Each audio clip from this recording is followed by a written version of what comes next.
Ladies and gentlemen, please take your seats and silence your cell phones. Our program is about to begin. Thank you.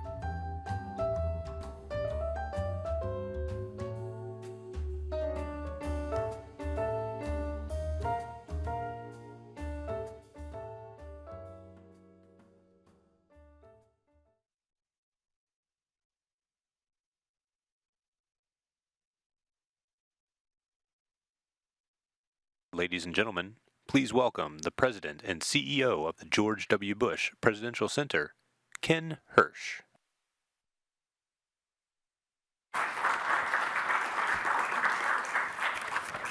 Good afternoon, and welcome to the Bush Center. I'm Ken Hersh, the President and CEO of this place, and I'm delighted that we're able to be a venue for this important conversation both today and tomorrow. I'd like to extend a special greeting to the government officials that are with us today. Mr. Daniel Watson, the Assistant U.S. Trade Representative for the Western Hemisphere, Ms. Luz Maria de la Mora, Undersecretary of Foreign Trade for the Ministry of Economy at Mexico, and Mr. Eric Walsh, Director General for North America at the Global Affairs Canada. I also want to extend a special welcome to our colleagues who've come all over for this special event who are here, and the presence of Mr. Francisco de la Torre Galindo, the Consul General Mexico in Dallas, and Mr. Dwayne Robson, Consul and Senior Trade Commissioner at the Canadian Consulate here in Dallas as well. Thank you both for your partnership and your engagement with our work. And finally, we're pleased to host this conference on USMCA and workforce development, together with our long-standing partner, the North American Strategy for Competitiveness, NASCO. And I want to welcome Tiffany Melvin, their president, and Rachel Connell, their vice president, and thank you for your collaboration and support for our North American initiative. I know that many of you in attendance today are familiar with the work of the George W. Bush Institute, and indeed we're grateful to work with your organization to advance pragmatic solutions to society's most pressing challenges, and to seize critical opportunities for investing in workforce development and the topic we're discussing today.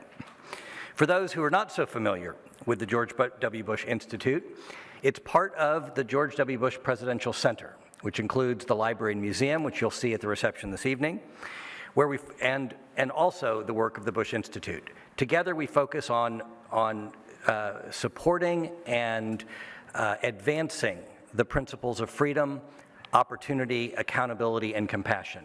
Those four values underpin the public service of President and Mrs. Bush. We execute our mission by engaging communities in the U.S. and around the world, by developing leaders, advancing policy, and taking action to address today's most pressing challenges. North America is, by most any measure, the most competitive region in the world. NAFTA provided the framework for that achievement, whereas NAFTA at its core was a market access agreement among the three countries. USMCA is infused with a broader vision of how North America partners compete together in the world. The trade agreements enabled North American firms to lean into their competitive economic strengths, deeply integrated supply networks, manufacturing platforms, and backbone services such as information technologies that support our competitiveness. It is the commitment to keep our markets open to one another that has enabled the region to weather downturns in the global economy better than other regions in the world. Further, improving border procedures will be key to our post-pandemic recovery and growth. Competition on global markets is only intensifying. Together, we must reinforce the disciplines that enable free markets and our workforces to thrive in the global economy.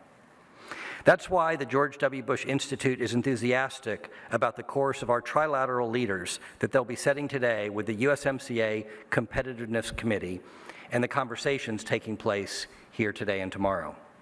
We believe the Competitiveness Committee is also an opportunity to focus on the region's greatest asset, our workforce. North American trade has generated job opportunities, particularly in advancing manufacturing and logistics, where technical skills are in high demand. There is so much we can accomplish together to help our workers meet the competitive labor demands of a continually changing North American market. As a do tank, not just a think tank, the Bush Institute SMU Economic Growth Initiative has worked with NASCO and a wide array of partners in the region to demonstrate that flexible certificate and technical training programs can be an effective way to enhance the skills of North American workers. Regional collaboration to bring certification standards and training practices into better alignment with regional labor markets needs can be a powerful deliverable of the Competitiveness Committee. We look forward to today's discussion, which will bring forward more ideas about how we can harness the tremendous work already done in each of our countries to both scale and regionalize outcomes that benefit the North American workforce, which is the foundation of this region's future competitiveness.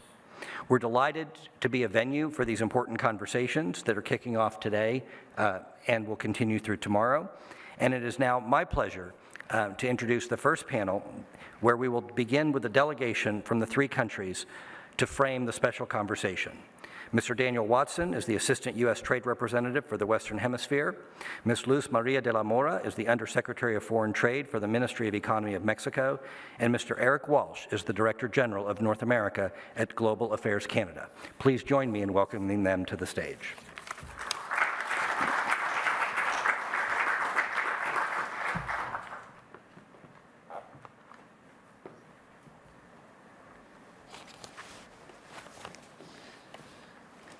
So welcome. Thank you all for being here and making the trip. So as we get started, what I'd like to do is ask each of you to frame the question and just describe your particular government's ambition and goals for the USMCA Competitiveness Committee. I'll start with you, Mr. Watts. Great. So thank you, Ken, for that warm welcome. And before I get to your question, I do want to thank the Bush Institute team and you for all the work you've done to put this program together. It's really fantastic that we're doing our first major event for the USMCA Competitiveness Committee here. So thank you for all the work that you've done. So, I think everybody here knows that the USMCA is an enormous agreement with that governs our huge relationship with Canada and Mexico. So it covers all of our trade in goods and services, a wide range of regulatory issues, and importantly, it includes enforceable provisions on labor and environment. But this committee, the Competitiveness Committee, is really something very new and different and quite unique in our trade agreements. And that is because it creates a permanent forum in the agreement to work collaboratively with our neighbors and our top trading partners, Canada and Mexico, to consider on an ongoing basis actions that we can take to enhance the competitiveness of the region and promote the welfare of our workers and the environment. Ambassador Tai talks a lot about how our trade agreements should not be one-off events where they enter the force and then we simply move on to the next thing. So this committee is really one way that we can nurture the USMCA and continue to review it for how well it's meeting our objectives. So our objectives to promote the competitiveness of the region, to improve the livelihood of workers in Canada, Mexico, and the United States, and also to protect the environment. And so this committee is a really important part of that. As we look forward to how to use this committee, because it is very new, and we are sort of figuring out as we move along, but we'll be working with Canada and Mexico to formulate a working agenda. And as we do that, it's going to be really important for us to consult with the public, a wide range of public stakeholders, and we really appreciate the input that we've had from many of you on this subject. But I think this particular event is really illustrative of both the type of substance we want to address in this committee, but also the way that we want to go about things. So we're very focused on concrete actions that can build to enduring results. Concrete actions and enduring results. Awesome. Now I'll turn it to Ms. de la Mora for comments. Well, thank you very much. First of all, thanks for hosting us. I would like to start by thanking Mr. Hersh, Mr. Rooney, for hosting this event here.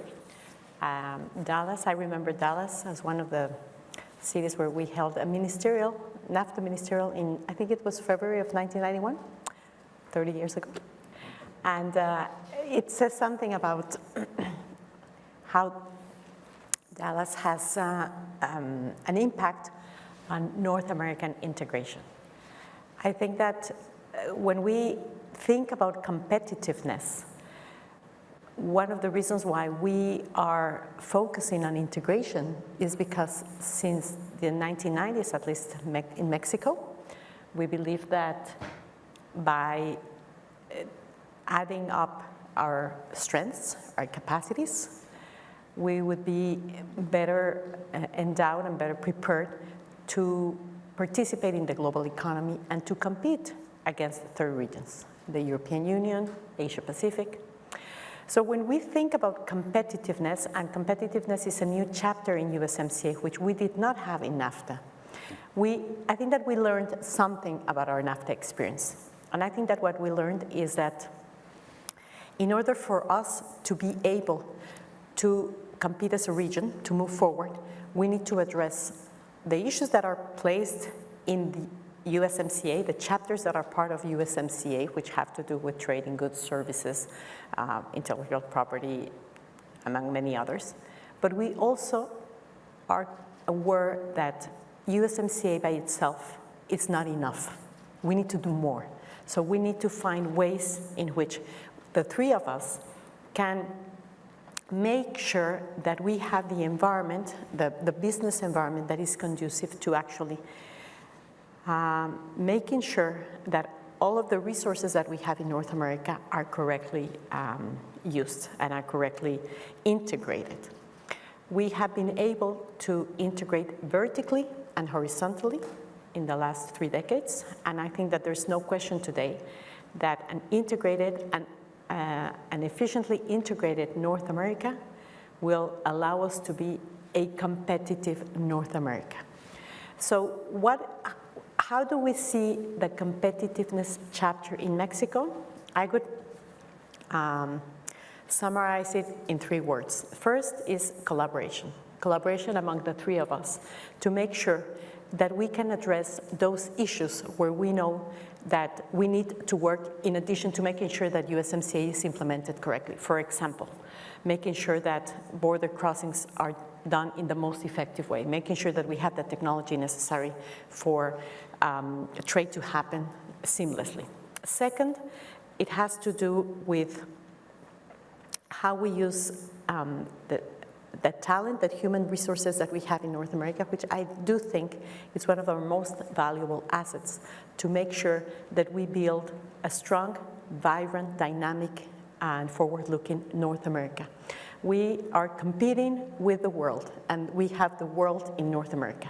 And for us to make sure that USMCA works and that USMCA delivers, I think it's very important that we make sure that we have this agenda. And the third one is that from our perspective, competitiveness is not a static agenda. It's an agenda that needs to be fed from civil society, from stakeholders, from all sorts of actors. And that's something that we did not have in NAFTA.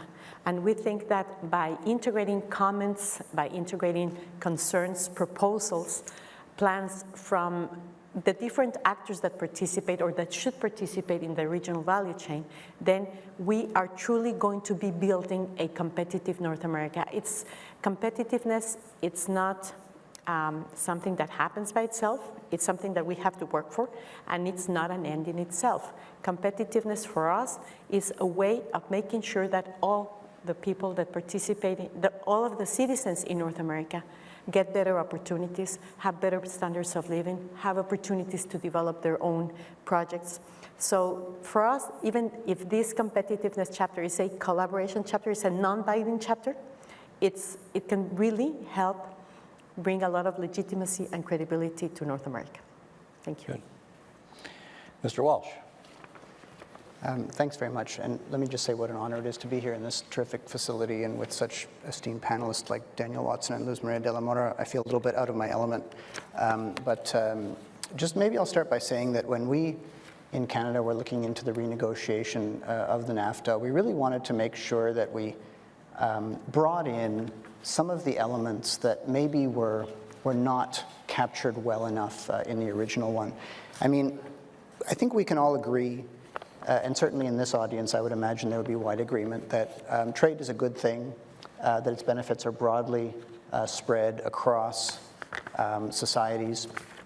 And it's a positive influence. We can all probably cite the figures in terms of how much trade has increased between our three countries and how much that has led to increasing prosperity and job creation since the original NAFTA in the 1990s.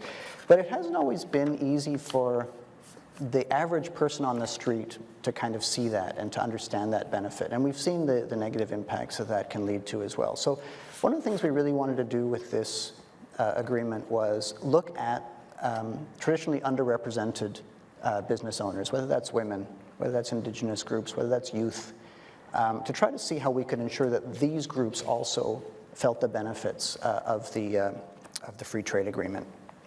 And in fact, at the Free Trade Commission, when our three ministers met in May this year, our minister, Mary Ng, saw the Competitiveness Committee as a real chance to think creatively about things like workforce development, about things like supply chains, about things that would have actually a real impact on business owners, especially small and medium-sized enterprises. Now, there is a separate committee on small and medium-sized enterprises, but it's also part of our chapter as well in terms of what we're supposed to be looking at for competitiveness.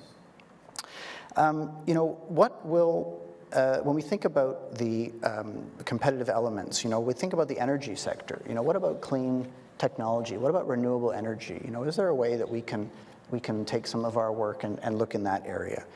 Supply chains is something I mentioned already. It's something that, supply chains used to be maybe something for economists to worry about, and now it's something that at every kitchen table, people are thinking about where they're going to get their Christmas presents. And is there something we can do? Is there a way that we can, three countries, work together to sort of improve things there? As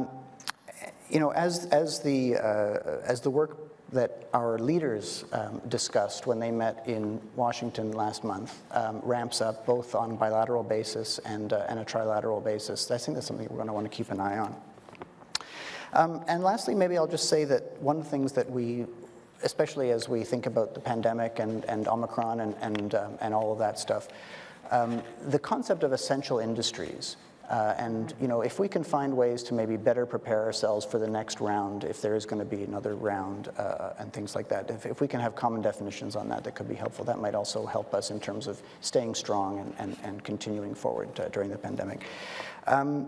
So as I say, there's a lot we can talk about. I'm not saying that's all. That's a lot. That's a big list of items I just mentioned for the Competitiveness Committee, and we're not that numerous people to look at it. So we'll have to sort of narrow that down to see what's actually practical. But that's some of what we're looking at, I guess. And again, just great to be here today. Thanks for having me. Great. Thank you for those comments. So let's dive in a little bit more deeply on workforce development, if you don't mind. So for Mr. Watson, we understand that advancing competitiveness is on the agenda in multiple places, between North American governments, the high-level economic dialogue with Mexico, the roadmap with Canada, and the North American Leaders Summit. How can the USMCA Competitiveness Committee fit into this, and why the focus first here on workforce development? Yeah, so thanks, Ken. So there are two parts to your question. One is about how the USMCA Competitiveness Committee relates to other government actions that are underway, and the second part is why start with workforce development. So on the first part of your question, the Biden-Harris administration has really put a big focus on the North American relationship, and part of that is relaunching a wide range of engagement opportunities, including, as you mentioned, U.S.-Mexico high-level economic dialogue, the U.S.-Canada roadmap, and the North America Leaders Summit process. So the way that we're looking at the USMCA work is, as I've already mentioned, and I think it's been echoed in a number of the comments made here, one of the differences is that the USMCA committee is a standing permanent part of the agreement. So it will always be there. And that's an important thing because the US, Canada, and Mexico will always have a need to attend to the competitiveness of our industries and the welfare of our workers. So this is one venue where we have an opportunity to do that. And I think it is trilateral. And I think obviously with respect to the other venues, it's very important for this work to be complementary to the work in those other dialogues. And obviously also we need to avoid unnecessary and unproductive repetition of work. But I think that's something that we're very capable of doing. I think another difference there is that we want this forum to be very focused, as I say, on take a pragmatic approach, focused on long-term results. And it also needs to be very flexible. So, going back to my initial comments about the need to nurture our agreements, we need to have some sort of institution in the USMCA in particular where we can respond to changes in the economic environment and redirect our actions as necessary to keep the agreement very relevant.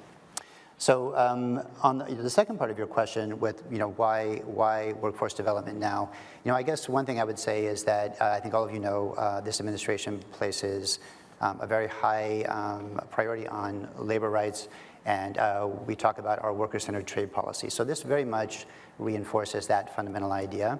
And I think, for me personally anyway, I think this is a very exciting way to start the work of this committee. It really kind of sets the example for what we want to do in the future. We're gathering, a range of interested parties with some expertise to talk about something that is, designed to improve the competitiveness of our industries, but also really to create opportunities, new opportunities for American workers. In a context where, there's work that needs to be done, there are people who want those jobs and want that training, but they may not always see an obvious path to get there. So I think this is a great sort of thing that we can do in the USMCA to sort of bring these things together. And I really hope that this will be the first in a series of events that we'll take to try to build progressively towards the sort of outcome that we're all looking for, which is a trade agreement that meets the needs of the widest possible range of people, and especially serves the needs of American workers and North American workers. Good. And obviously having a permanent vehicle lends that ability to nurture the agreement, as you said. Undersecretary Lamora, I understand you have been personally invested in this issue. You've been all over Mexico talking to stakeholders. Why don't you share what you've learned with regard to workforce development, and what are the needs, and what's your vision for this committee to address those? Sure. Well, thank you. I think that, of course, human talent, workforce development is at the center of our agenda, because I think that we have, in this case, it's a historic moment because we have 3 progressive governments in North America where the 3 of us are looking for inclusive policies with the commitment to make sure that we have a recovery that puts people at the center of all of our policies. And I think that by bringing to the table the agenda that will match the needs of the market with the capacities that we have in our people, then we will be able to show that integration really works for people. I want to share with you an important moment that we had. Secretary Cloutier had made her first trip to the U.S., I think it was in July of this year, as a Secretary of Economy. And one of the areas where she was very interested in working was how do we make sure that we have the kind of human resources that industry needs, that agriculture needs, that the services sector needs, to make sure that we can participate more effectively in North American integration. And we went to the Wilson Center with Tony Wayne, and we discussed with him the paper that they had put together, the private sector with the Mexico Institute at the Wilson Center. They had done already a very good job of identifying what were the needs for human resources and also the needs to address, to be able to address the needs of the private sector. So Secretary Cloutier was very keen on saying, we need to make sure that this work that has already been done, we put it in practice. So we have the diagnosis. We already know what are the basic or more general needs. Now we have to go to the domestic level. At the domestic level, we have been involved with the Ministry of Labor, which is really a very forward-looking ministry these days. And also we are working with organizations like CONALEP, which is a technical institution that works with private companies in order for them to have the kinds of human talent that they need. CONOCER, which is another organization also in Mexico that's centered on human talent and workforce development. And we have been working, matching the needs of the private sector, not only multinationals, but also the local companies, because they are the ones that build the value chain.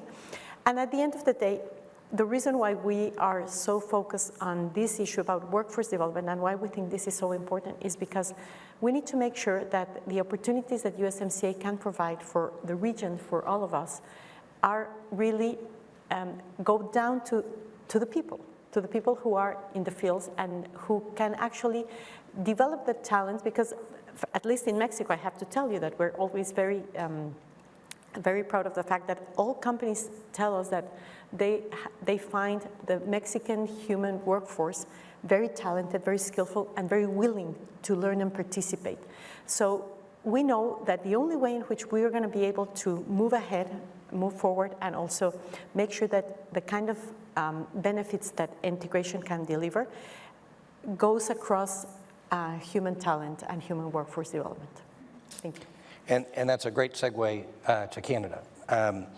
So Director General Walsh, the Canadian government has obviously placed an emphasis on helping small businesses and the underrepresented groups, including women, youth, minorities, indigenous peoples, et cetera, and make sure that they reap the benefits of USMCA as well. How can this committee support and widen the effort both in Canada and across North America? Yeah, sure. So I guess, and as I mentioned in my earlier remarks, there is a separate SME committee, but there's a lot of common language between the descriptions of the two committees in the USMCA, or we call it the CUSMA. But I think that for Canada especially, with such a large percentage of our economy being small and medium-sized enterprises, and traditionally that those enterprises are less likely to export. In other words, the export figures for those companies is below their market share. And then that even goes further down when you talk about traditionally underrepresented business owners. So for me, this is something that is really a critical piece of what we have to be doing here. Within the SME committee, they're going to be doing their own events as well, and I'm sure they can talk more about that. Maybe they'll even come here at some point. We have some people on the stage that might know more about that as well. But I think we also have a role to play, and workforce development is one key part of that. Obviously, that's what we're here to talk about, and I'm really pleased that this event is coming together.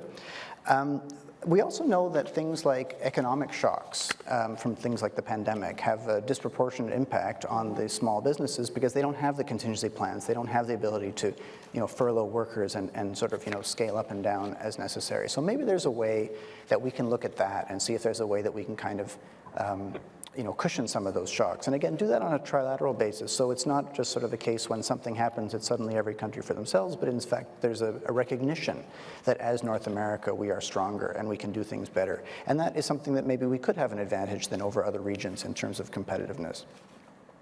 And again, something like supply chain resiliency, which is related to that, looking a bit about what the future careers are going to be when we think about workforce development, but also when we think about climate change and energy transition. Where are the needs going to be? Can we work better together to do things like credential recognition? Can we find ways, labor mobility can be a bit of a touchy subject, I think, in every country. But is there a better way that we can at least recognize people? If you recognize that you can do something in one country, is there a way that then you could be able to do it in other countries? And then the last thing maybe I'll say is just that we need to find a way to unleash the creativity of our people. If there's one thing that our politicians and our bureaucrats agree on, it's that we have some of the smartest, most capable people in the world in this part of the region. We have a very attractive package, obviously. People from all over the world are trying to find their way to our three countries, and I can say all three countries. The number of people coming into Mexico these days, I think, is also it's significant. How can we take advantage of that? How can we best utilize all of this desire to come to North America and work in North America in a combined way that'll be beneficial for our societies going forward. Good. Now, you mentioned supply chains.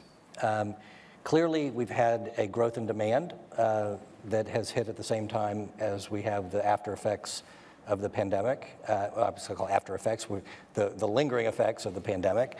But the strange element is where we have very high employment, yet we have labor shortages.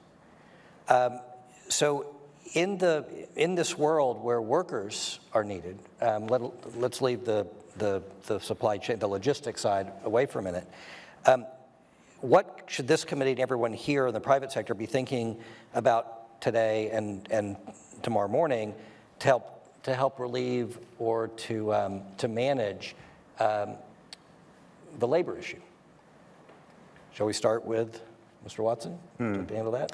Well, I'm not sure that I have advice for the private sector on how they should handle it. I think from our perspective, the way that we look at this issue, at least so far in the context of the USMCA, is really how to facilitate, and I think Ken and Mixo have said the same thing, how to facilitate the access to certain types of skills and training to allow those workers to get jobs that are most desirable for them.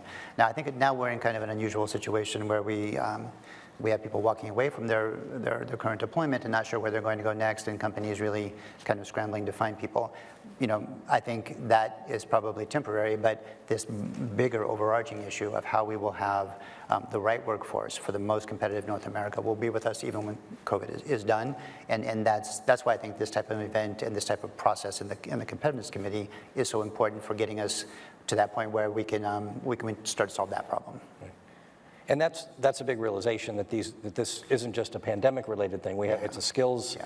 The economy's changing. Exactly. And people are changing at the same time. And the type of competition we face globally changes all the time as well, and that's a critical part of it. Right. Obviously, the private sector has one reaction, which is to outbid each other, which doesn't help the inflation picture much. Yeah, but investment in that sort of training from the private sector is critically important and useful.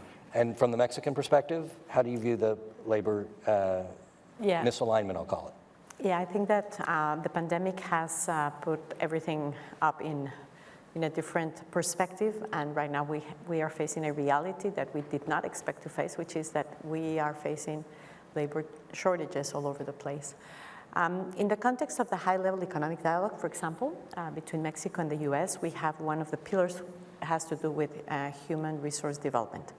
What we have been doing is partnering with the private sector and identifying very specifically what are the needs of the private sector currently and in the future. And for that matter, what we have been doing is to try to match the needs of the private sector with academic institutions at the technical level and also at the undergrad and graduate level to make sure that we start developing the curriculum that the private sector needs. For example, we're working with an institution called CONALEP, which is one of the most important technical institutions, and they are adjusting the curriculum to the needs of the current needs that show that already the changes that are taking place, but also with a forward-looking perspective.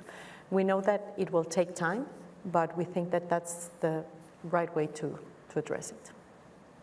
And does Canada have a perspective as well? Well, we always have a perspective. But no, I was just going to say, I mean, you mentioned logistics sort of as separate from this, but in a way they're combined, because what we're seeing too is that even in the trucking industry, right, we're having difficulty getting enough labor to do everything. And as people are staying home and getting more things delivered, it's just more and more important to have that working smoothly. And I think that, and I know NASCO is one of our sponsors today, and I'm sure they can talk more intelligently about this than I can, but it does seem to me that there's an opportunity there as well to combine that into what we're talking about, whether it's workforce development, whether it's a question of finding ways to train people more quickly. I think, especially for new drivers, the insurance rates are just too high to make it profitable, but you can't get your insurance rate down until you've been experienced, so how can we sort of, square that circle?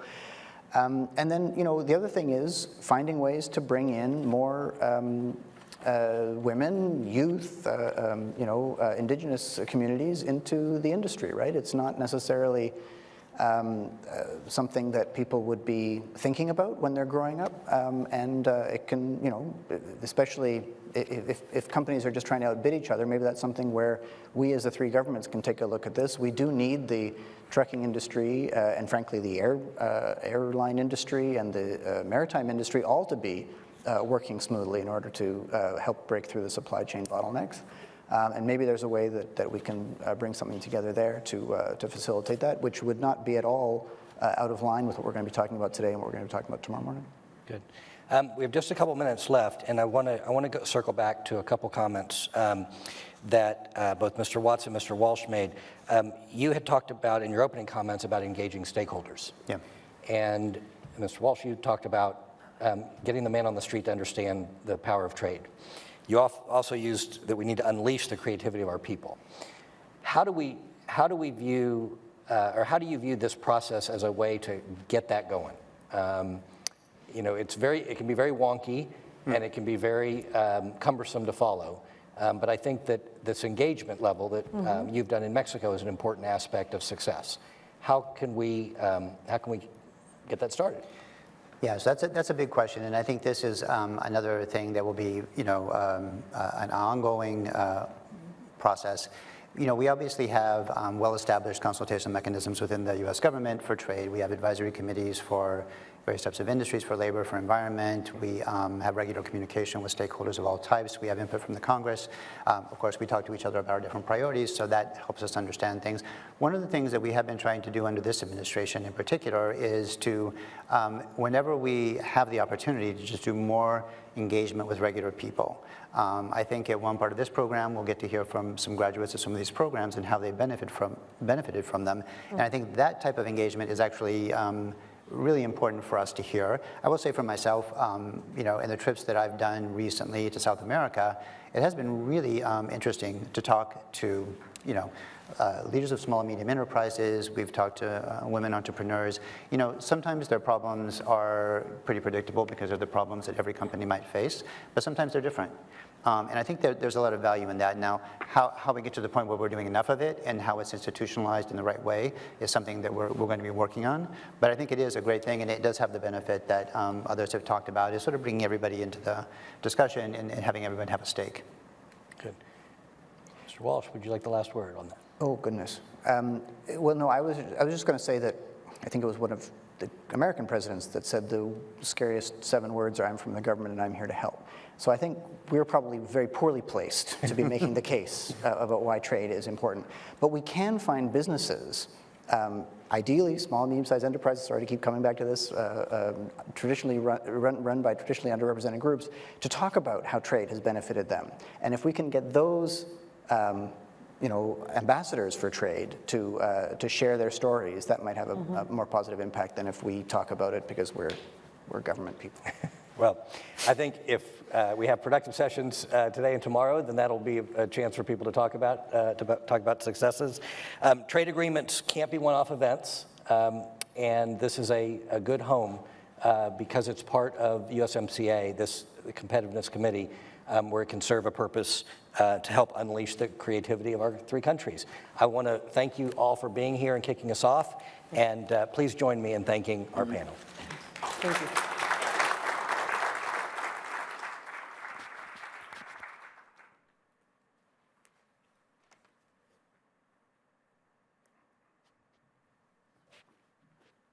Please welcome the president of NASCO, Tiffany Melvin.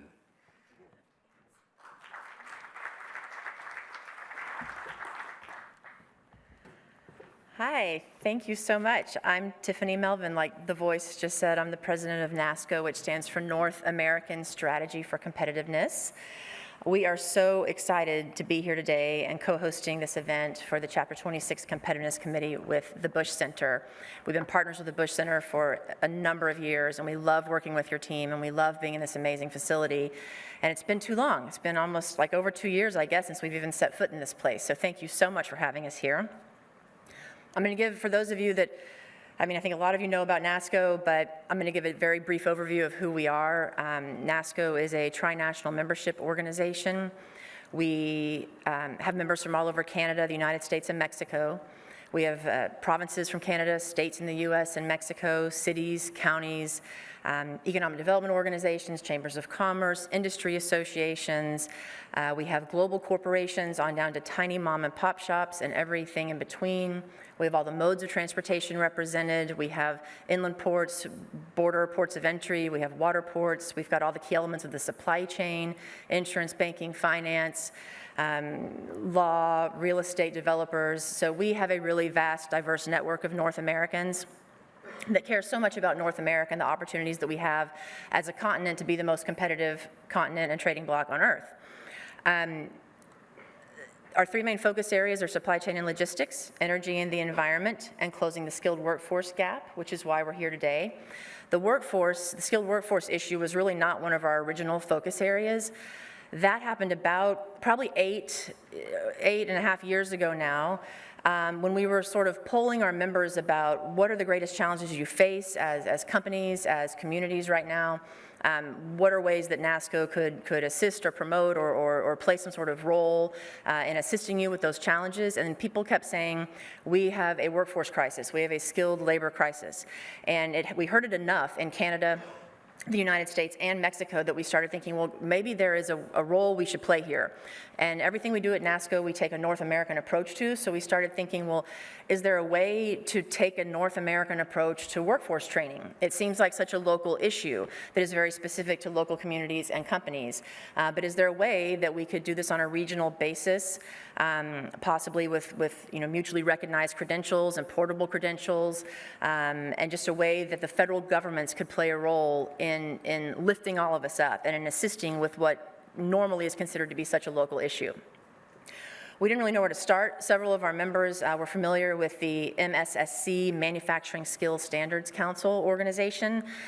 They are one of the leading training and certification bodies in the United States, and they have a foundational technical competency training program in advanced manufacturing and supply chain logistics. And they're widely used in the United States, and several of our members were familiar with them, and they suggested we reach out to them and help us sort of get our head around what we could do, if anything, in this space. So we reached out to MSSC, and they were interested, and they ended up joining NASCO, and came to us with the idea, a very generous idea, of footing the bill, covering all the costs for a pilot program for NASCO to try with some of our member companies, and they were willing to cover the costs, but to go in and actually train Mexican, US, and Canadian employees with their MSSC Certified Logistic Associate, CLA, which is their foundational training program, to train some employees in that program. So all three countries will be trained with the exact same training program. We thought it was a phenomenal idea, so we started looking for companies that might want to be involved. The pilot started in November of 2015 and went through July of 2016, so a 9-month pilot. The program was a 35-hour online course. And so we also wanted to get companies that were multinational within our continent, meaning either US, Mexico, US, Canada, or Mexico, Canada, that operations, more than one operation in more than one of the countries that make up our continent, to be able to get their perspective on, okay, we've trained these employees, do you actually think this would work, across the board for your company or your organization if the pilot was successful? So I'm going to run through, I'm going to kind of read them off pretty quickly, but I think this is really important information to kind of kick off the day with. But we found 56 employees in Canada, United States, and Mexico. 30 of the employees ended up taking the CLA assessment, and I'll get to that in a minute as to why. But we had Bombardier, we had 17 from Bombardier in Mexico, we had 10 from Cargill, 9 from Geomag Logistics, and 15 from Terminal Intermodal Logística de Hidalgo, which is a Hutchison Port Holdings terminal in Hidalgo. And then we had about 5 from Interceramic here in the United States, and then we had a Canadian company that participated as well. So I'm going to run through kind of the results right now. Not kind of, I'm going to do it. So the CLA certificate would be considered a plus but not a requirement. This is from Bombardier. So they said they would consider it a plus but not a requirement for their employees. There was a change in the way those who trained now view the management of the materials and the handling of the equipment. It expanded their concept of what supply chain logistics is. Employees would recommend the CLA training and certification to other employees. The training and certification provided a higher number of days with no safety incidents and without near misses, correct orders and deliveries. There was a higher percentage of defect-free products and better movement of the goods. At Cargill, the frontline managers saw a positive difference in the workers who trained. The employees, again, found the certification to be beneficial and would recommend it. The training and certification provided a higher number of days with no safety incidents, no near misses, and no injuries. It rated 100% on defect-free products for June through August, the 3 months sort of just following the training. 100% on correct orders for June through August, and 100% on-time deliveries for June through August. The employee attitudes have been better, confidence has improved, punctuality has been better, and the teamwork has been excellent. At Geomag, they said that anyone showing up at their company with a CLA certification would be guaranteed an interview, is how they felt so strongly about the success of the program. Frontline managers discussed the lessons learned from the training and applied some of those lessons to the daily activities, so they actually changed some of their operations to improve their operations. The company would promote training and assessment, and the training and certification provided a higher number of days with no injuries, 99% correct orders, and 85% of on-time deliveries, which was an improvement. Employees are more motivated, the confidence has improved to a positive level, and employee punctuality has been great, along with 90% retention rate, so less turnover of their companies, of their employees. And Interceramic was our USA company. Now, since MSSC is already widely trained, widely provided in the United States, we didn't have to look too hard to find, great reviews about the MSSC programs. But Interceramic was not familiar with their programs, so they undertook the training. And it said that their employees had a better understanding of the ordering process, safety regulations, the workings of the logistics chain, quality control, government regulations such as CTPAT and FAST, and teamwork was all around improved. It improved work communication, setting goals for the team. They were more organized, and they used the safety tips daily. And they actually had their management review the training as well, and they actually said that they better understand the operations of their company, even though they were already managers. Good for associates with the potential to become managers, and excellent, obviously, for associates who might move into logistics and transportation departments or warehousing. So that was a rave review. Then in Canada, our Canadian company actually said that they were going to not train their employees because it was a US-based program. Now this is 5 years ago. So they were saying that it was so US specific, and they felt like there were tiny little pieces of the training material that would have needed to be tweaked a little bit to be Canadian.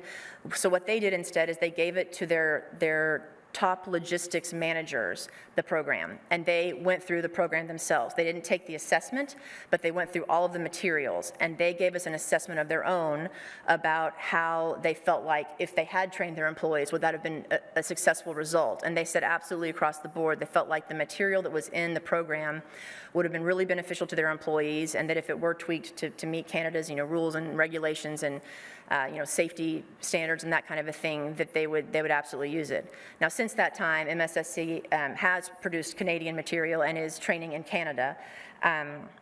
So that's kind of the update there. Now, so beyond those specifics for each of the companies, there were some overarching perspectives that we learned from this process, and it kind of varies country to country. In the United States, there's a wide acceptance of training programs and certifications. Again, these are generalized statements that I'm making, but this is who we talk to specifically. But we figured, from talking to so many people, that much more widely used, appreciated, valued, and they understand the importance of training your employees and investing in them. In Canada, we had several companies that said they value the training programs, they value the certification, but that if a person came to them looking for a job and held up their certificate and said, look, I made a 96 on this on this test, that they would say, well, that's great for you, but you need to show us on the floor of our operations. Like, we're not just going to believe that you have a piece of paper that says you got a 96. Show us that you know what's on that piece of paper still and that you can implement it day after day. And then in Mexico, it was very interesting. A number of our Mexican employees didn't actually take the test at the end. And the test is obviously how you get your certification, right? That becomes a part of you and that can move with you, throughout your life. But they didn't want to take the test. The employees let us know that they were nervous that if they took the test and didn't do well, that their employers might fire them. And actually, the employers didn't care so much about them taking the test because they thought if they did well, the employers may have to give them a raise. So they kind of came at it at two different perspectives. And so they valued the training, and you can see from the results I read off, the training, improved their daily operations and the confidence of their employees. It was a win-win-win, but they didn't care so much about actually taking the test. So there are, issues that we must overcome as North Americans as we move forward to figure out how to, I think there's a role for the federal governments here with policies and just, kind of a top-down approach to it of how to overcome some of those hurdles, but I think they're definitely overcomable. And then paying for the training. So that was a little different too. So as you can imagine, in Canada, the United States, the employers were more willing to pay for and invest in the training of their employees because they see the results almost immediately. In Mexico, there's a little bit of a different structure in place. It's more kind of a government-based system. And so we had trouble after the pilot was over, getting the private companies to say, yes, I want to, use MSSC to train more of my employees because they weren't willing to pay for it. They were questioning the return on the investment. Although I guess they weren't questioning the return on the investment, they just didn't want to pay for it. And again, these are specific companies. We could have gone to 20 other companies and they might have been willing, but these are just the ones that we were interacting with at the time. CONOCER is the National Competence Standards System. It's a government body in Mexico that is tasked with promoting and coordinating and regulating the standards. And actually, subsequent to the pilot, we helped MSSC in partnership with the Bush Center to go through the CONOCER process of getting the MSSC standards approved. So now they can be trained throughout Mexico. So that was a great win for us as well. So the bottom line from our lessons learned from the pilot is that it can work. A North American approach to workforce training can work. We've laid the foundation. I think that the key, my biggest ask or something of the Chapter 26 Competitiveness Committee is that if you are able to make recommendations, I think a tri-national working group focused on workforce would be a really great idea. To meet regularly, to study the problem, determine the challenges, engage with the stakeholders, both public and private industry stakeholders, think about a North American approach to standards and quality and quantity, the skills, the competency, inclusivity and awareness. I think one of the biggest challenges we face today as a continent is so many people out there that either are the victims of bad information or that feel like they've been left behind by advanced manufacturing, by automation, by globalization, and there are people, there are communities that feel left behind and want to go back. But we all know we're not going back, and so I think a large goal should be to help those communities and those people be aware of the training opportunities, aware of these good career paths, have access to those training opportunities, equal access to them.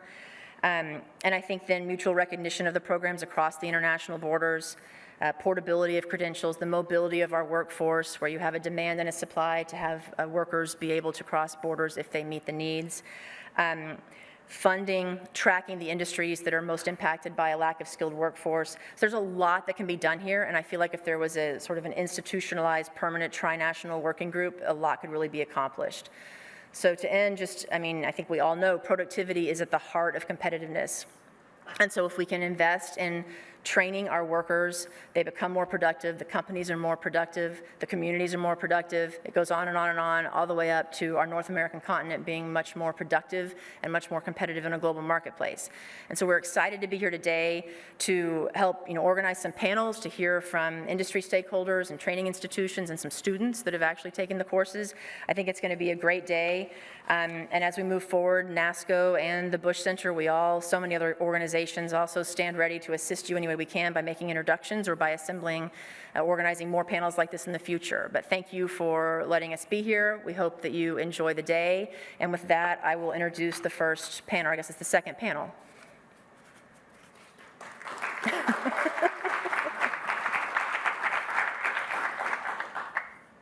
All right, the second panel, the benefits of a regional approach. We have Tom Harris, the Executive Vice President of Hillwood.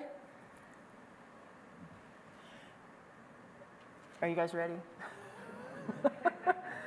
Keep going. Okay, we've got Tom Harris, Executive Vice President of Hillwood. We have Jean-Pierre Giroux, President of the Excellence in Manufacturing Consortium. Emilio Cadena, President and CEO of Grupo Prodensa. And we have Sergio Alcocer with Comexi, President of Comexi.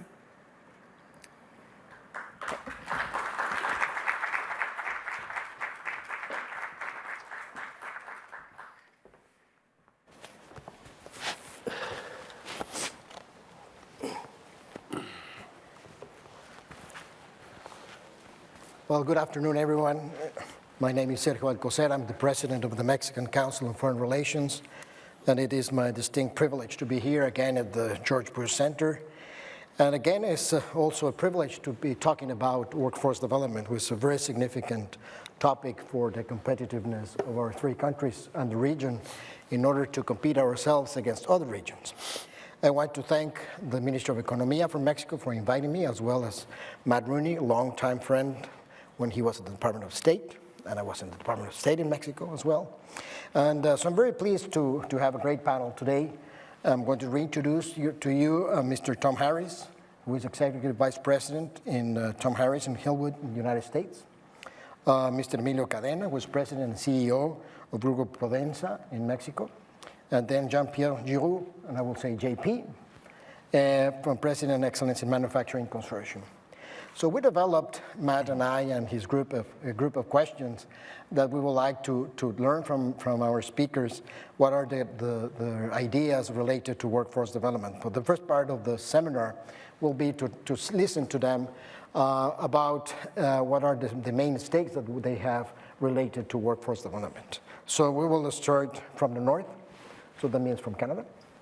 So JP, if you can start with your introduction to the topic, please. Absolutely. Thank you very much. Very, very pleased to be in this fabulous building and lots of history here.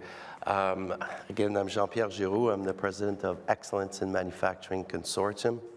We are a consortium of manufacturers. We're national in scope. We're industry-led.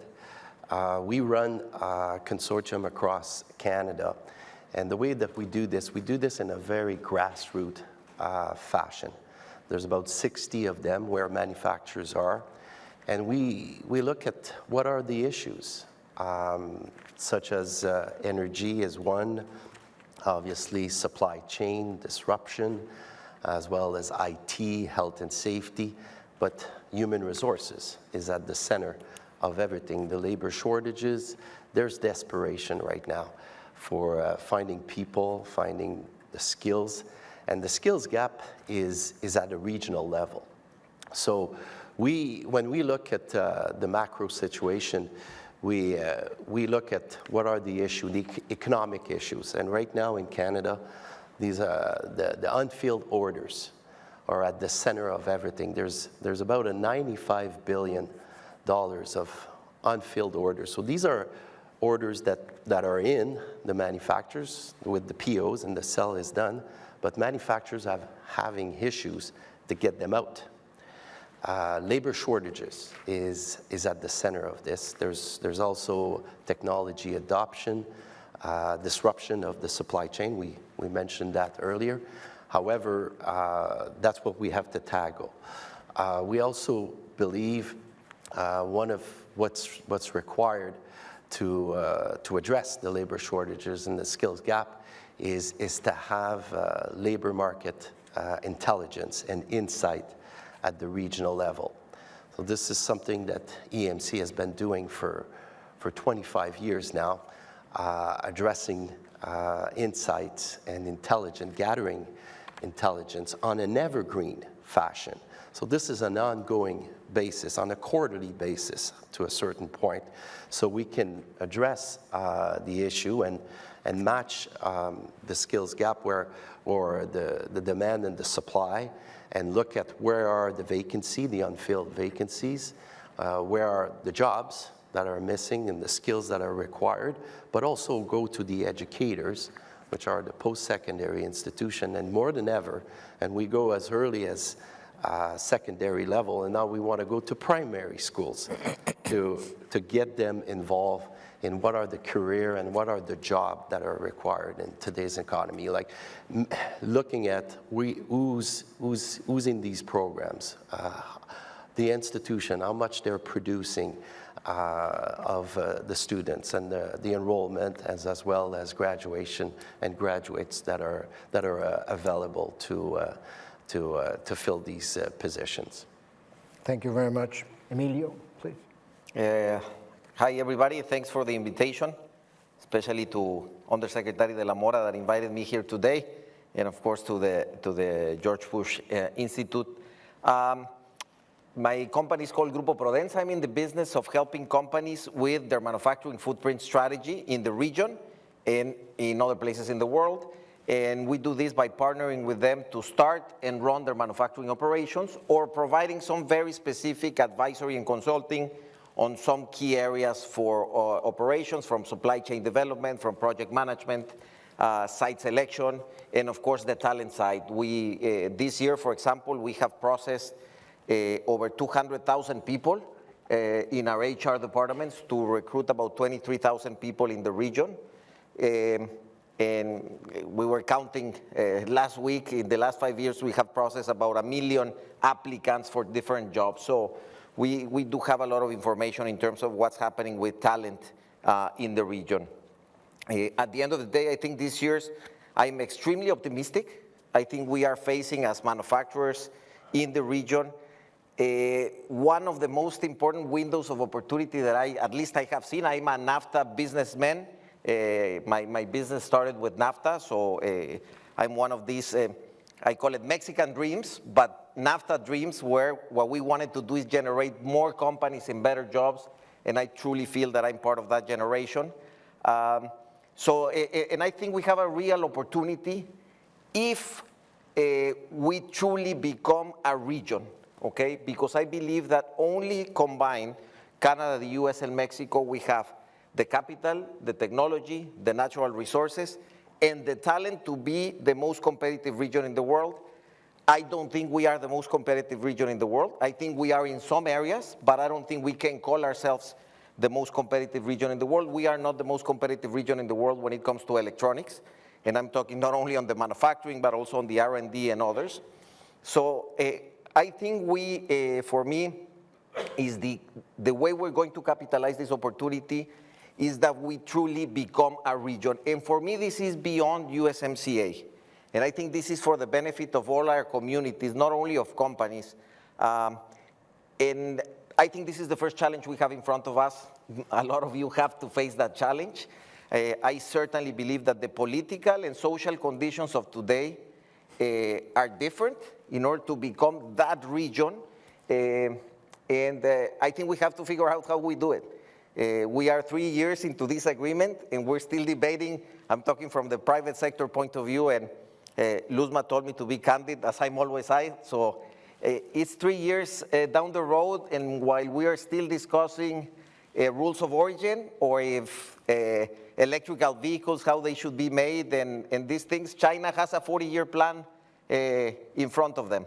So I think we need to understand that we can only compete with China if we are together. Alone, we are not going to be able to do it. Certainly, Mexico doesn't have the market, but I don't think the US, and I'll speak more about the US, I know less about Canada, but doesn't have other capabilities that Mexico does have, and that we need to do it to work together. And I'll mention just 4 of them very quickly. One is, I believe, is this commitment to the partnership. Number 2, I think we need to have a very good plan on development, 21st century infrastructure, and not only physical, but technological infrastructure for the region. I think you were talking about borders, efficiencies, et cetera, so I think that's super important. I think we need to figure out the agility of this, how quickly we are going to react, and I understand we are 3 democracies with some things that we are aligned today, and it's more difficult for us to move in some direction than China specifically, and thank God for me to be part of this region. I don't want to live there, but I think we have to find a way to manage agility. We have to be much faster on making decisions and moving forward for competitiveness. And at the end of the day, I think the talent side, I think it's at the front and center of every week of my work as a CEO. This is one of the areas that I cover on my day-to-day job more than I used to in the past. And I think we have to address this issue of talent, and with this I will close so we can get into the conversation, is we have a lot of vacancies, I think different in Mexico than the US, because we process a lot and we help a lot of companies in the US too. But we have this issue of, are people willing and able to work? And I think we have to address this issue very candidly. I think these are two very different components of talent attraction. One is, do they have the abilities necessary, the skills necessary, the soft and hard skills necessary to do the jobs today or in the future? And the other thing is if they want to do the jobs today or they don't want to do it. And I think this is part of the success of the North American region, is that some people have the ability to choose what kind of job they want to have. But we have to address it as a region and try to combine our capabilities so we can have the products on the shelf and you know, the products for the communities that we have in the region. Thank you, Emilio. Tom, please.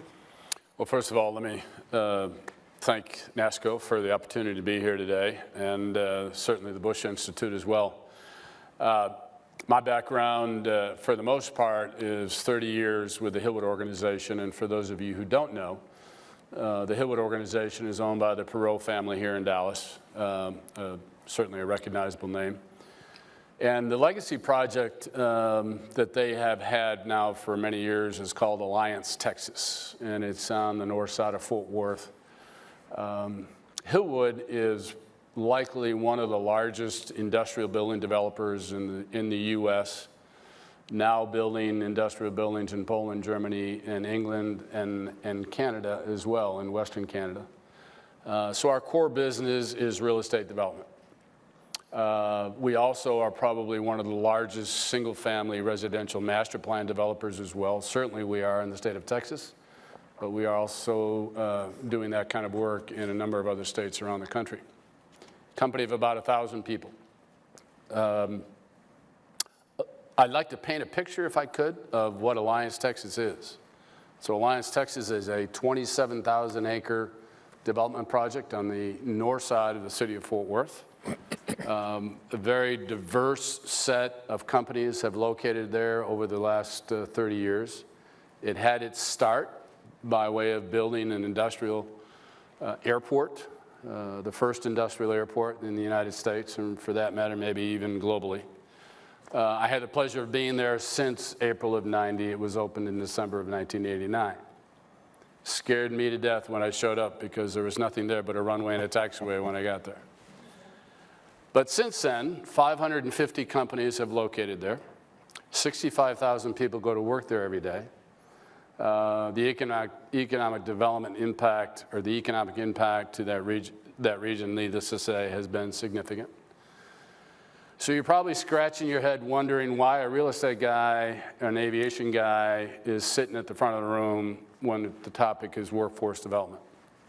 Well, very early on, it was very, very important to us to make sure that we were integrated with the local education community and the workforce development community in Tarrant County and Dallas County.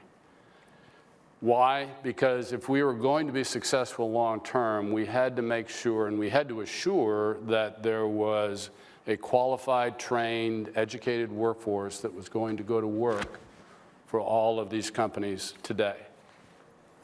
So companies like Schwab, Fidelity, Deloitte on the financial services side, companies like Amazon, FedEx, UPS on the logistics side, and a number of other 500 and Fortune 100 companies have located at Alliance.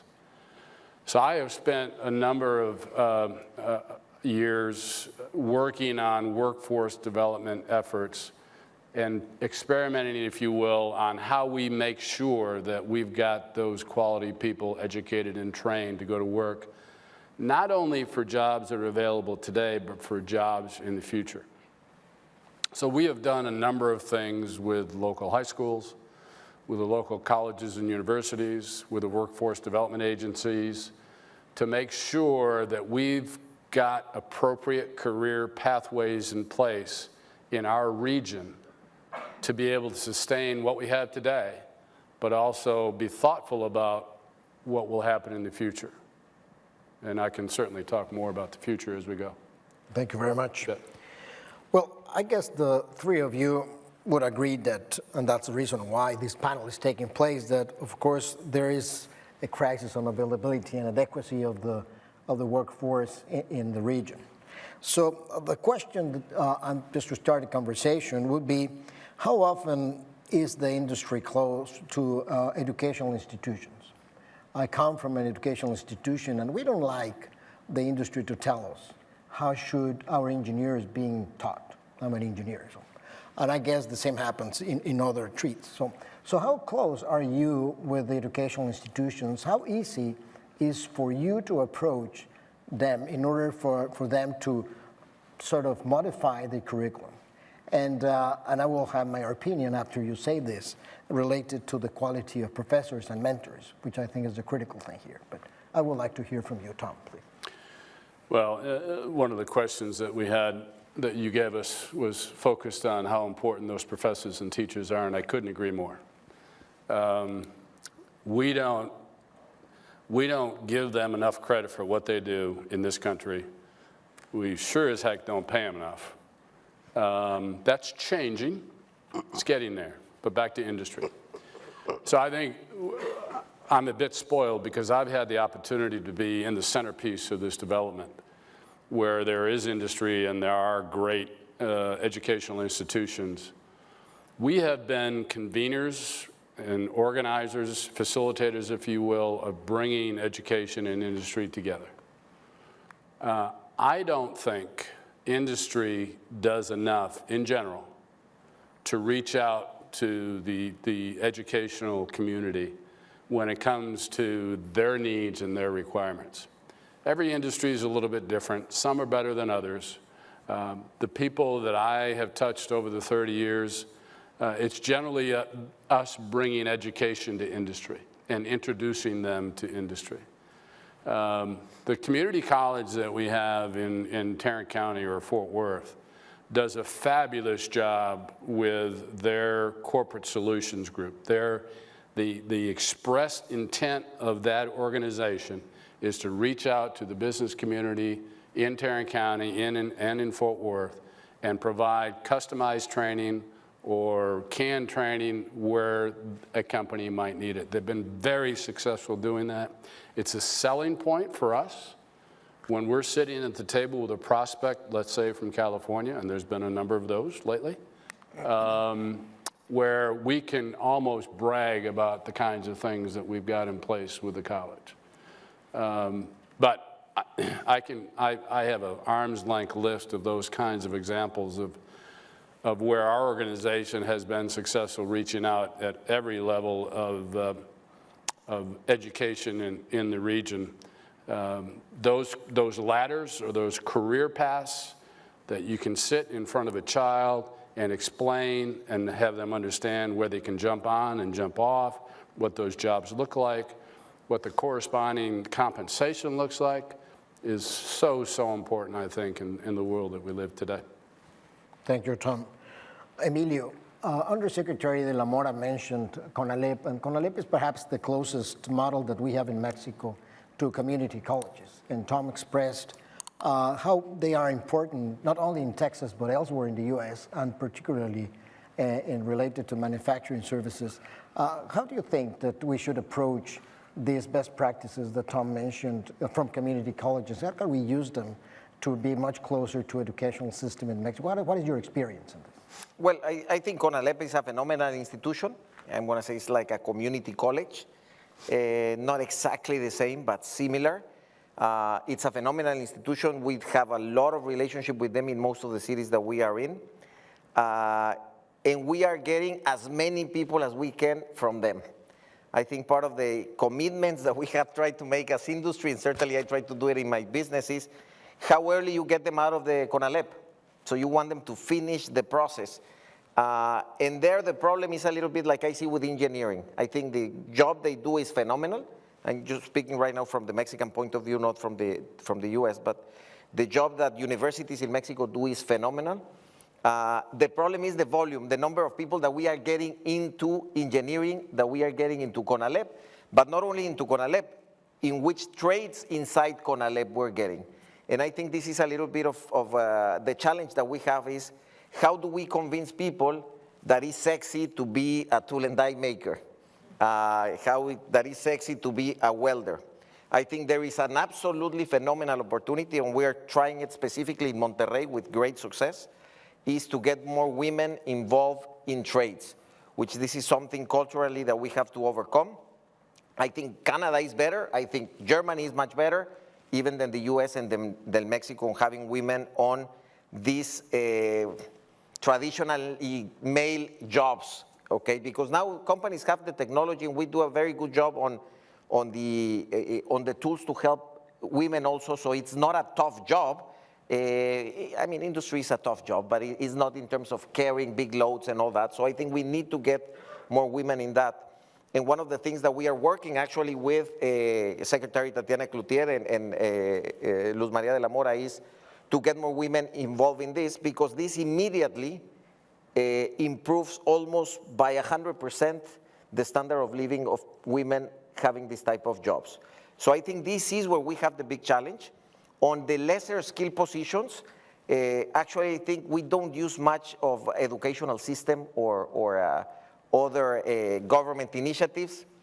With all respect, it's too slow, and we have to work much faster than that. So I think most companies, we have become really good at getting people in with no skills and really teaching them our processes.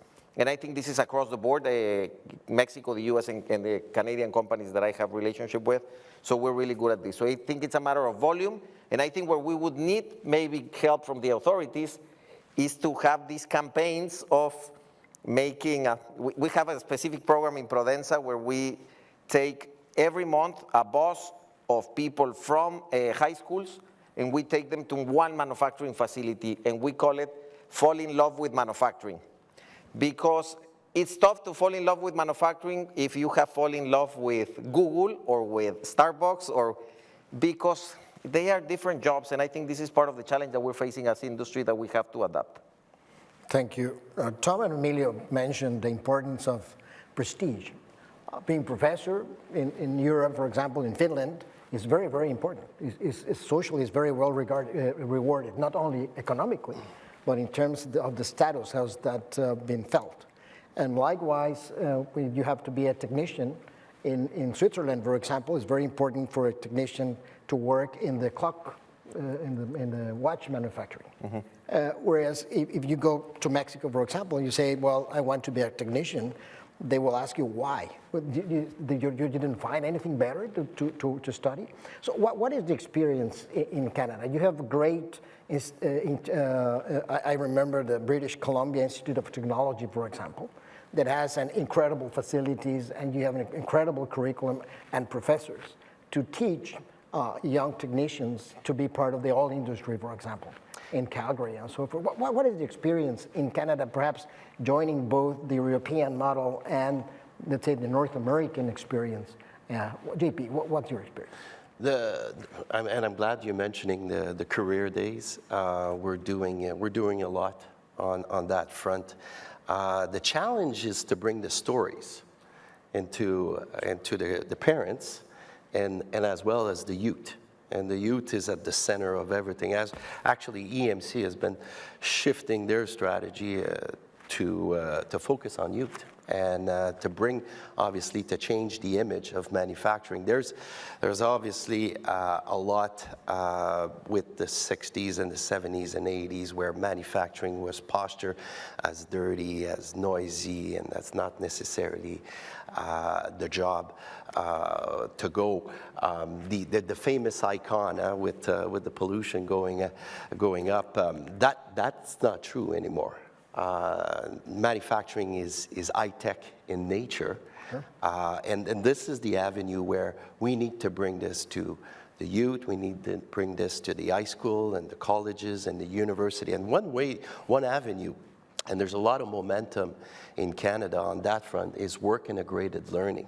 And the Canadian government as well has stepped up on that front, announcing $1 billion plus in wage subsidies for employers to hire co-op students, whether it's colleges or university, and to give them the experience. And manufacturing, obviously, at EMC, we have placed over 2,500 students just in the last 12 months alone.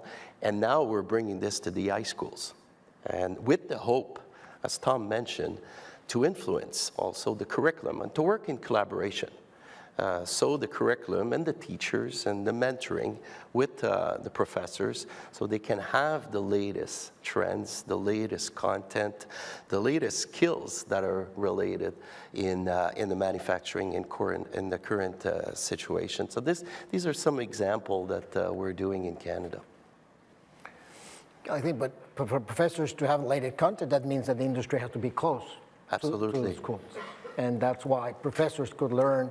And perhaps the best way for achieving the best skills possible is to have some sort of an academy of professors or mentors, so that they are up to date in the state of the art of the topic that they are teaching. You know? I don't know how that is being developed in Canada, if that has been there. Back to my introduction notes, there's a requirement for more alignment to industry needs. More coordination on labor market intelligence, but engaging the educators, engaging the employers. Eric mentioned in Canada, 98% in manufacturing are small and medium-sized business. Sure. So mobilizing the industry is always a challenge. Like, we have large-scale employers, but getting the small and medium-sized at the regional level connected to the post-secondary institution and the high school, more than ever now, the high school. We're doing a lot of interesting work with high school, which is very promising. And we know, in Ontario, for instance, 50% of these high school students, we're talking about 16 and 17 years old, which are graduating with a manufacturing degree, a technical diploma, they will go to the labor force. They will not pursue college or university. So what we want is, we want to connect them with the industry right from the get-go while they're doing their schooling. And I think that's the key for a successful transition. And we also know that in manufacturing, we offer full-time jobs, package with benefits, and a lot of opportunity to do product development. We saw it in Canada. It was, we were so proud of our manufacturers in Canada, the way that they react during COVID. They were the first one to shift their production and to make a contribution. So this is the type of stories and image that we need to bring to the youth, to the parent, to the educator, and to the industry as well. Can I mention something just very quickly on that? I think parents play an important role. I don't know how much my kids listen to me anymore, but anyway, probably not. I try to convince my kid to be an engineer, but anyway, I don't know. But one thing that is a reality is that today, manufacturing is the employment of choice in Mexico. If you ask Mexicans, this is the employment of choice. They want to go to these world-class manufacturing operations. It is not in the United States, and I don't think if you survey younger generations in Canada, I'm adventuring myself here on this, but I don't think it is the employment of choice. And this is where I go back to, we have to figure out how we work together, because we can, tell them so much to go into the factory and work. At the end of the day, I think, and this is the George Bush Institute is part of that, is freedom of choice of what you want to do, and then that has other aspects of entrepreneurship and different type of businesses. So this is one of the concerns as business sector, and I know by talking to the different business sectors in the US and Mexico and Canada, where a lot of interaction with Canada, this is one of the concerns we have. Okay. JP was talking about stories, and I was just recalling a story that when Ambassador Wayne was ambassador of the United States to Mexico, a community college in Phoenix, a very small community college, had won a robotics contest against MIT and Caltech and so forth. This was just a small number of students who were very well led by a professor who really not only encouraged them from the technical point of view, but from the leadership point of view, which is something that is so relevant in these days. So what is, Tom, your stake on when you work for a construction industry, which is a very complex in terms of quality of workmanship and how to implement technologies in the construction industry? It's quite tough, much tougher than the car industry and so forth. What has been your experience in order to lead a change in terms of workforce development and education? Well, if you look at our organization and the educational requirements that you have for, let's say, a civil engineer who has a responsibility for preparing a site for a building, I will tell you that if you pull back to 2 years ago, 24 months, our mindset was the skills gap. And where was the skills gap? Well, the skills gap was in the engineering community. It was probably in the healthcare community, in the aviation aerospace community, and I'm talking about our region, if you will, in Dallas-Fort Worth. So when all of that was going on, our focus was, okay, how do you fix it? Because we're kind of fix-it people, right? So we went and actually, with the North Texas Commission, and what's called the Tarrant County Workforce Solutions, which is a local workforce development group, as an example, created the Aerospace Consortium made up of aerospace and aviation companies in Dallas-Fort Worth. And we developed a project to determine, A, what exactly is the skills gap in aviation and aerospace? What do the jobs look like that we can't fill? And how do we create a pathway to fill those jobs? And we basically went to the high schools, junior college, and four-year institutions, and we created those pathways. All right. So that's just an example of how you might be able to fix an industry or a set of jobs in an effort to fix the problem. I will tell you, the world is so much different now. You can't drive down any street in Alliance, Texas today and not see a for hire sign in front of buildings in just about every building and every company that's there. And I think you guys have expressed the same thing.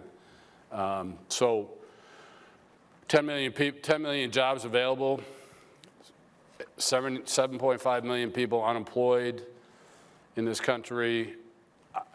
The ratio has never been below 1. It's below 1 now. So I think as a region, we are challenged.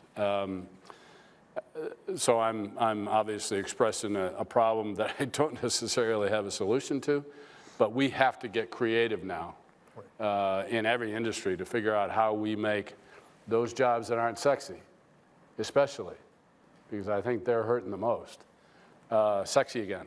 And Celine Braswell is with us in the audience today. She used to be the CTE director at Northwest High School. There are a lot of school districts in Texas now that have created these CTE centers that are focused on those industries that aren't very sexy. And they've teamed with Tarrant County College with dual credit programs. So you can go to high school, spend some of that time with Tarrant County College. Let's take the automotive industry, for example. And by the time you spend 3 more semesters after you graduate from high school at the community college, you have a license, you have a certification, you can go to work for a major car dealership as a mechanic, and they're starting guys at $55,000 a year. Right? Yeah, exactly. So there's a lot of different things that we've done in the past. I don't know that those are enough today with what's going on in the world, but lots of ideas. I will say one more thing. I know I'm being long here. No. I think the idea of collaboration between our countries, I mean, just in this very short period of time, we've had an exchange of ideas and thoughts and strategies of how you stay competitive or become more competitive globally. We talk all the time in our organization about being globally competitive and how do you do that. To me, as you move down the road and you make your plans for USMCA and NASCO teaming on putting something together, I think the answer to the question that's part of the list of questions is it's a great idea. And not easy to do, but I think that exchange of ideas and thoughts is always very healthy. So with this comment from Tom, I think this would be appropriate to sort of developing a workforce development task group from the private sector and from other stakeholders to get input from best practices and to learn from each other so that we don't repeat the same mistakes and we take advantage of what we have learned. Mechanical engineers were very smart. They are very smart, but they were smarter at one time when they decided that mechanical engineering was not so sexy. So they invented mechatronics, and so they put together electronics and mechanics, and they became now mechatronics. And in the case of Mexico, for example, mechatronics is very popular for kids because you have the robotics part and then the mechanics part. At one time at the University of Manitoba, it was thought that civil engineering should do the same thing. So why don't just bring civil engineers with electronics and then they become civionics? And so there has been a move of why don't we change civil engineering to civionics? So maybe one of the things that we could start is by naming things in a different way so that they become sexier. I'm not saying that we should change the whole thing, but I mean, that's an interesting example of what may happen. Bringing more women, I think that's critical, particularly in engineering and manufacturing fields. I mean, that's a must. And I'm sure that there are many girls that would be very interested in being taught from high school. That's why I think high school is so important, so that you could sort of invest some time in high schools in order to promote these sort of careers for women. Now, how important would be a certification along this path? Whether you get a community college certification in the US or CONALEP certification or the schools in Canada, how important would be that to have a certification that could be portable among our three countries, so that a welder, great welder that was taught, formed in Canada could do the work in Texas or could do the work in Aguascalientes? So how that would be important for you and for the future of the region? I don't know if anyone wants to take that. I think it is critical. One of the challenge is it's a voluntary certification. All right. It's not a legislated certification. So we at EMC, we started many years ago to introduce what we call manufacturing essentials certification, which is a voluntary base. And the employer came to the party,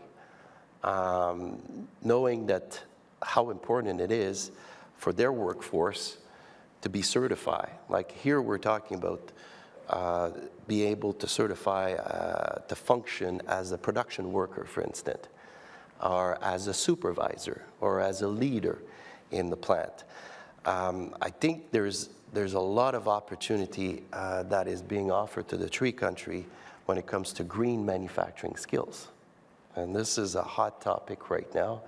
And there could be standards that could be established between the three countries to identify what are the patterns, what is required now to function in production, in manufacturing for green, to transform production into green compliant manufacturing. That's one example. Another good example is everything that is related to pre-employment training.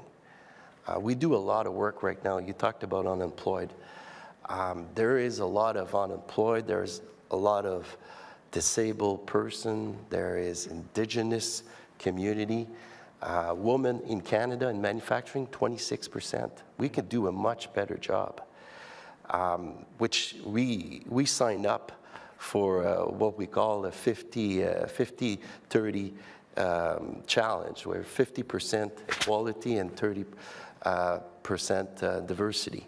And that's another good example. But with pre-employment, we can establish standards between the three countries on what is the employability and the essential skills that are required to function in manufacturing. And I think this is something that we can come to a common understanding between the countries, that the industries are the same. When it comes to technical skills, it might be a little challenging, but employability skills, what we call workforce competencies, and as well as essential skills. In Canada, we're talking about skills for success. There's a new model that was launched, and that includes, problem solving, collaboration, teamwork, adaptability, innovation, and creativity. These are the type of skills or standard that could easily be understood by the 3 countries, for sure. That's very interesting because I've seen that there is much more interest among the 3 countries to talk about competitiveness like we are today on workforce development. But little talk has been from I don't know, I'm not properly informed, on regulatory cooperation. And that's key because if you have one person being formed in Canada on the basis of Canadian standards, and you want him or her to work in the United States on ASTM standards, well, then you have a critical problem there. And it's even worse because of language in Mexico, and also if you have Mexican standards, who might be similar to ASTM or Japanese standards or whatever. And so, have this regulatory cooperation becomes critical because you are educating these people in order for them to work on the basis of certain standards, not only the standards for employability, but the actual work that has to come with those regulatory issues. Yes, Emilio. I think on the certification issue, I don't spend a lot of time pushing for it, although we spend a lot of time internally in corporations, in our factories, certifying the skills of our workforce. Right. This is impossible to do it otherwise. It's how you move in the pay table. Is how my clients evaluate if I'm making a right product or not. We make doors, for example, for airplanes, and the amount of certifications we have to go through is tremendous, not only on the process and traceability, but who are our people, how they have been trained. So I think we can piggyback on some of the skills, on some of the certifications that companies are doing already.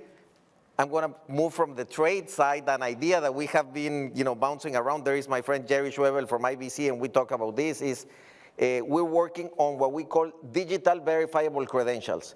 And this is for trade. We're working with CBP and others to say, okay, this is how I can prove that I'm a trusted trader. I think we have to move to digital verifiable credentials on individuals too. It has a little bit of issues on individual rights and all of that we have to sort out, but I think it is for the benefit of people. I think if I can prove that I have a certification as a welder from Caterpillar, that's a super high skill that I'm certified because they are as good as they come, right? So I think we would have to do a little bit on that. And again, just being very candid, I think certification of skills would be more important when we figure out labor mobility around North America. Right. Right now, we have very little labor mobility. Mexico has 250,000, temporary working visas to the United States. So it would be great that we could have a common market where we would move in, so you wouldn't have the problems that you have here in Houston. And but I understand this is a huge political issue, so I won't get into that. Meanwhile, we have to figure out the certifications in Mexico and the US and all that. And we figure it out, I think, very well and very sophisticated through the region by industries. You cannot make parts for Boeing if you are not super, super certified. The same thing for General Motors, or the same thing for BRP or Bombardier, et cetera. So I am... Yeah, it has to do industry by industry. That has to be done like that. Yeah. Right. Tom, what is the challenge for reskilling in the U.S.? For any industry, reskilling people who are being left behind because now there is a robot that is taking his or her place, and you need to reskill. What is the challenge? It's not exactly the same as newly fresh high school student that is being taught something. So you have one that has, like we have all good and bad things we have learned in our lives. Well, it's an interesting question because you've got the world of technology coming at you. And I would say that technology, in part, should help resolve, to some extent, labor shortages over time, over the long term.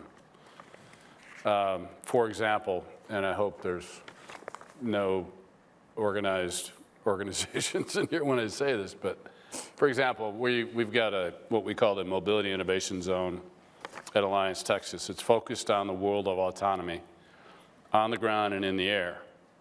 So there are a number of companies, and there's billions of dollars being invested into autonomous vehicles, as you know. We are focused on freight mobility at Alliance. So we are working with those organizations that have autonomous Class 8 tractor trailers on the world of moving trailers long distance autonomously in the future today. So they're doing it today in the United States semi-autonomously. So when you think about the driver shortage that exists in the United States, probably in our region, period, and you think about the capability of what the autonomy technology brings to the table, you would think that that would help perhaps the labor shortage on the driver's side. So the obvious reaction to that, if you're a truck driver, is, well, what the heck, you're taking my job away from me. Well, there's an example of having to retrain a driver. Right.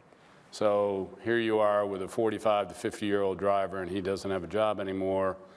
I don't know that that would happen very quickly, and it may not happen at all, depending on the evolution of autonomous vehicles. But the concern is there, and it's real. So we as a region will have to figure out a way to embrace those people if it were to happen and give them some opportunities to do other things. I think technology is such that there will be other opportunities for those types of people without necessarily worrying about that person necessarily going to a 2 or 4 year institution to be retrained. Yes. Just on reskilling. Yeah. The biggest challenge, and I think it's true obviously in the United States, in Mexico for sure, in Canada, it's all related to digital adoption and technology. The speed of change and the technology is furious. Yes. So what is true 6 months ago, it's no longer true in some cases. So when it speaks to automation, robotic, digitalization, everything related to productivity, it's a huge challenge, and it's much different than upskilling and onboarding, which there's a lot of focus right now. But with reskilling, what we're working on in Canada is building capacity at the firm level with the small and medium company to have that capacity to welcome technology and to organize project and have the know-how inside and not to depend on third party to come in.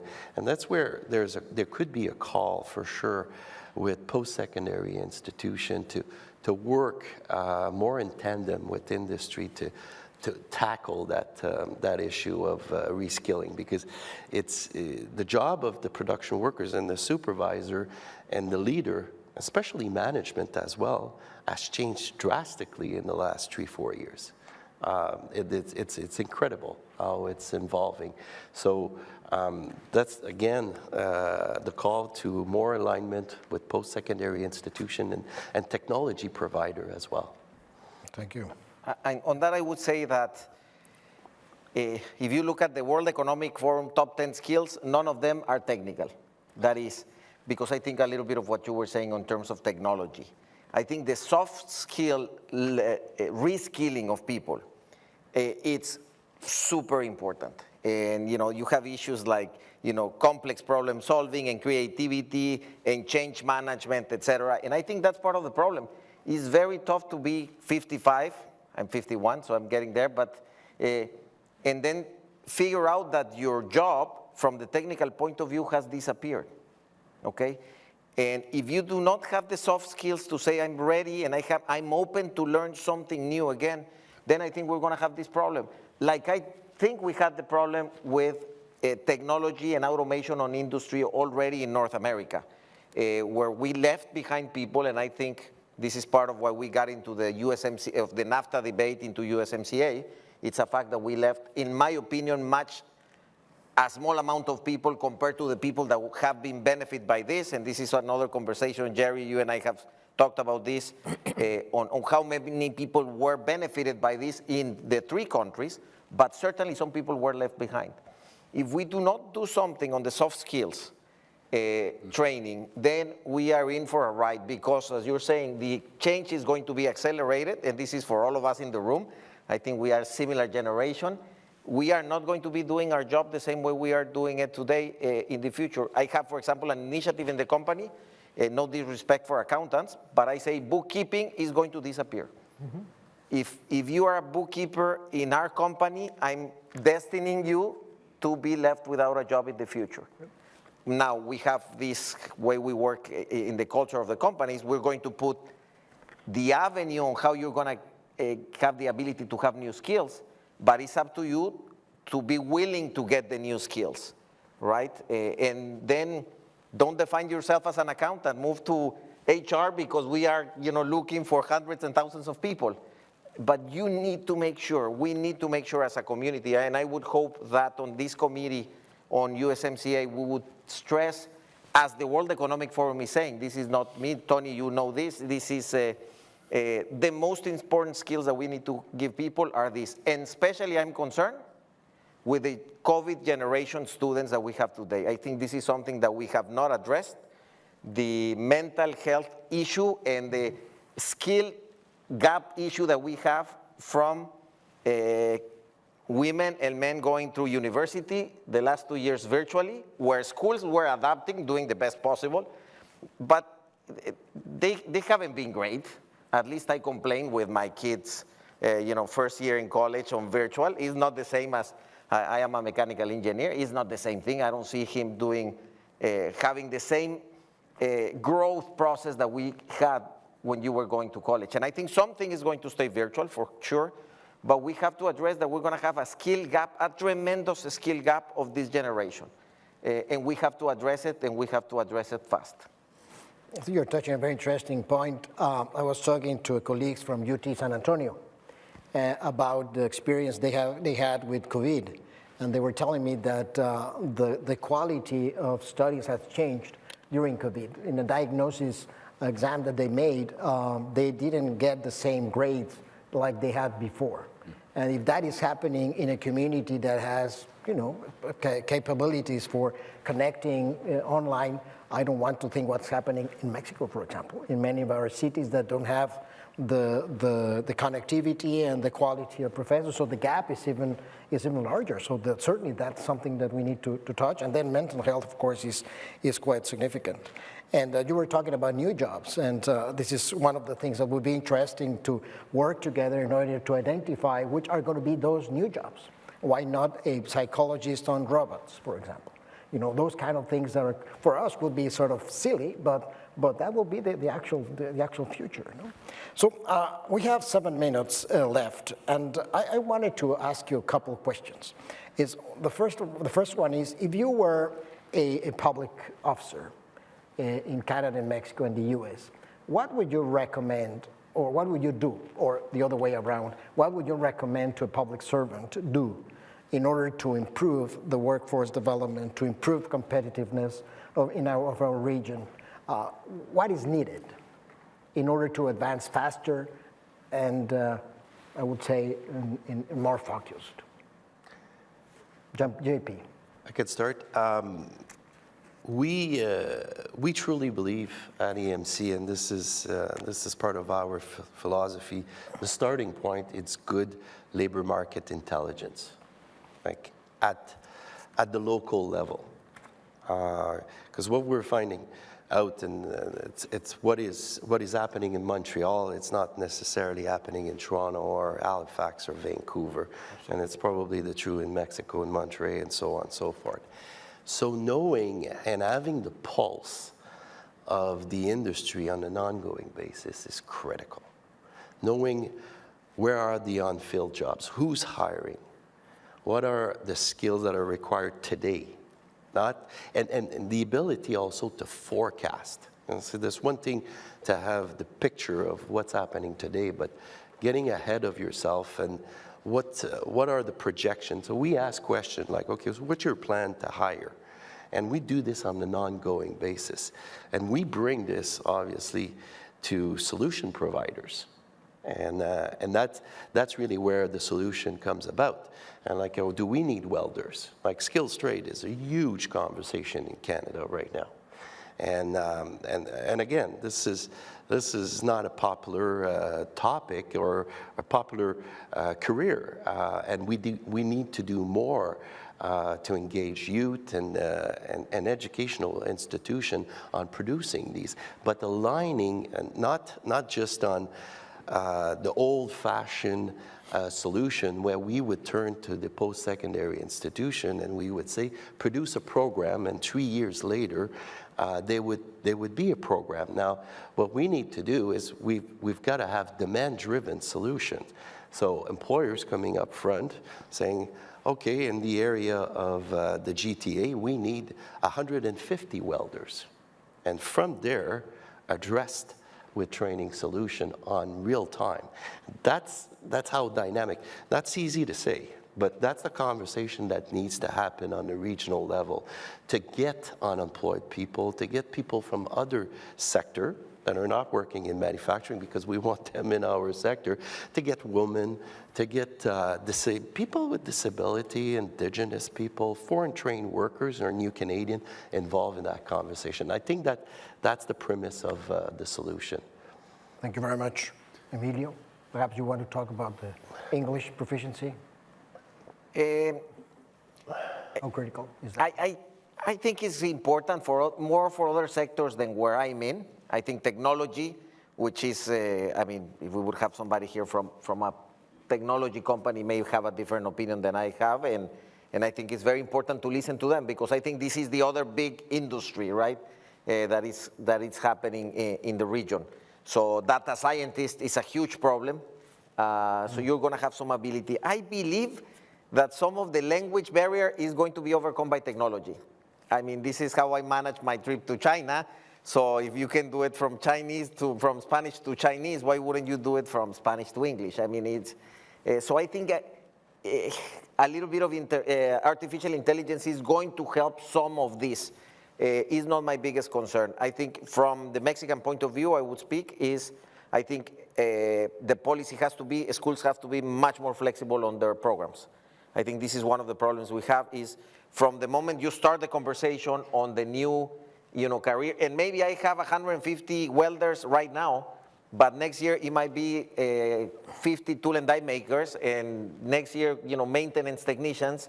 So the agility of the educational system has to, especially for me, the main concern is the trades, the technical level. It has to be much, much more flexible. Like the world is demanding us to be, is all about flexibility. And I think this is one thing, if I would have policy or have some of the jobs that, not you, because you're not managing that specific part of the equation, but is we have to make school systems much more flexible.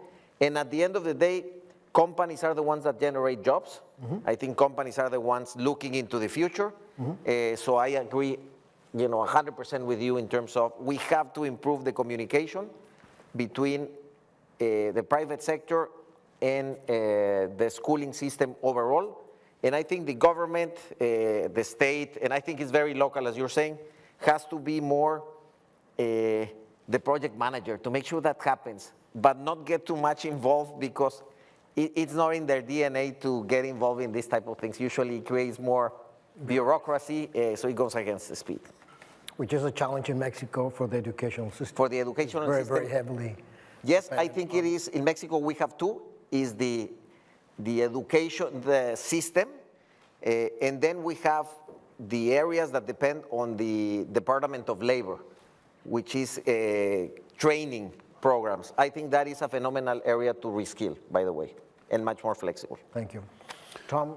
I think industry thinks about tomorrow and maybe next week, and they worry about things that are not on the list of the topic today. But if I've got representatives of Canada, Mexico, and the United States sitting in front of me that have authority and power and accountability, I would tell them that the effort needs to be industry driven. It needs to be driven by people in a variety of industries that are well-respected, educated, willing to work with education on making sure that we put best practices in place for the region to be more competitive. That's a huge task. But if you're gonna change and you're gonna continue to get better, that it really starts at the upper level, the higher levels of these organizations. Yeah. And I would agree 100%. Government has a role. Let them initiate it, but also stay out of the way when they need to stay out of the way, with all due respect. And a little bit about language. I don't know that this position necessarily would be one that would be the majority of, particularly maybe in this part of the country, but there's no reason in my mind where the public school systems in the United States shouldn't require a young person in first grade to learn a second language from the first grade until they graduate from high school, and stick with that language and have that second language. Yep. I think we're a bit spoiled in that regard.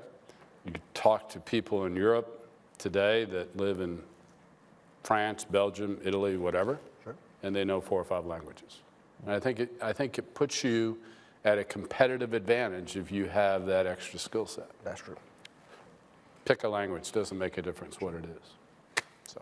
Thank you very much, Tom. I think you're bringing another topic that, of course, we don't have time to discuss, which is the importance of educational exchanges and academic exchanges, and why in Europe they have thrived in doing this, because French can do part of its school in Italy, and in Italian do it in Holland and what have you, and because also they know different languages. So we are finished, so thank you very much again, and please join me in thanking our great panelists for these great ideas. And thank you very much. Thank you very much, gentlemen, for that fascinating panel. Sergio, great job moderation. Appreciate that very much. Tom, Emilio, Jean-Pierre, thanks so much for making the trip all the way over from Fort Worth for this panel. I thought it was really rich, very rich conversation. My name is Matthew Rooney. I'm the managing director of the Economic Growth Initiative of the George W. Bush Institute and SMU. That is the home for our work on North America, which has been alluded to several times already today, where we have been working for the last over 7 years to really study the competitiveness of North America and try to develop policy strategies, solutions that could enhance the competitiveness of North America. That drives our interest in the workforce development issue and our commitment to today's event. So I'm delighted to welcome everyone, to thank our panelists for this really rich discussion, to thank our friends from Washington and Ottawa and Mexico City for making the trip, and for giving us this opportunity to organize this event. And you know, one thing that struck me in the conversation we just heard, first, a couple of things. One is, I think it was Daniel Watson who started out with the idea that the Competitiveness Committee should embrace practical actions that will have enduring impact. And I think today's conversation has already pointed to a number of potential practical initiatives that could have enduring impact, and I commend all of those to you. One other quick note, the conversation that took place just now about mobility of people and as a matter of certification, many of you know, I hope, that President Bush is committed to fundamental immigration reform in this country. Everyone's alluded to the sensitivity of the topic, and it is a highly sensitive topic. President Bush remains committed to promoting immigration reform. I hope everyone will stay for the reception later today, which will take place in our museum space, where President Bush's series of paintings of America's immigrants are on display, and where our proposals for how immigration law might be reformed are also outlined. So that is an important issue that I think is first and foremost an immigration policy issue and not so much a workforce issue. But we agree that movement of people and workforce movement can be an answer to some of the labor market, shortage in labor market problems that we've encountered. And with this in mind, we are in the process of finalizing an analysis of the NAFTA visa program which is one of the few places in American trade agreements anyway where movement of people is formally addressed. And we will, early in 2022, issue a set of recommendations for how a more flexible approach to that chapter of USMCA, which survived the transition from NAFTA to USMCA, how that chapter of USMCA could be more flexibly used to address labor shortage issues, particularly in the United States, but across the North American space. So with that, ladies and gentlemen, we've heard from industry. After a break, we will have an opportunity to hear the perspective of educational institutions who will address, I think, many of the questions we've just talked about from their perspective.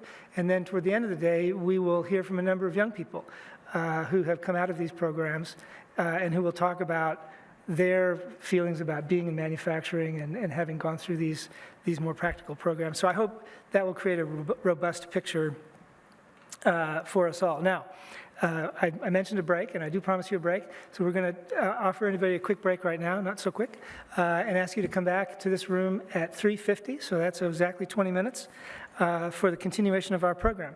Thank you all very much.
gentlemen, please take your seats. Our program will resume shortly.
Ladies and gentlemen, please welcome back Matthew Rooney.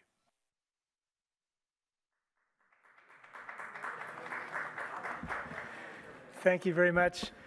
And thanks to my colleague, the voice, Scott Robertson, up in the booth, probably one of the most beautiful voices in the world. You know, you've heard it said that he's got a voice made for radio, but happily in his case, he's also got a face made for television. So, welcome back. I promised you earlier an opportunity to hear the perspective of educational institutions. And to that end, we've invited a number of officials and people involved in the training and certification process to present their points of view, including Dr. Celine Braswell of Frontier Education here in the United States, Mr. Diego Piazza, Deputy Director for Government Relations of CONOCER, which was mentioned a couple of times this morning, the Council of Labor Competencies Regulation and Certification of Mexico, and Dr. Arvind Gupta, CEO of Palette Skills of Canada. And I'd like to extend a special thanks to our moderator, Dr. Piper Wilkins, who is Vice Chancellor of Dallas College. Ladies and gentlemen.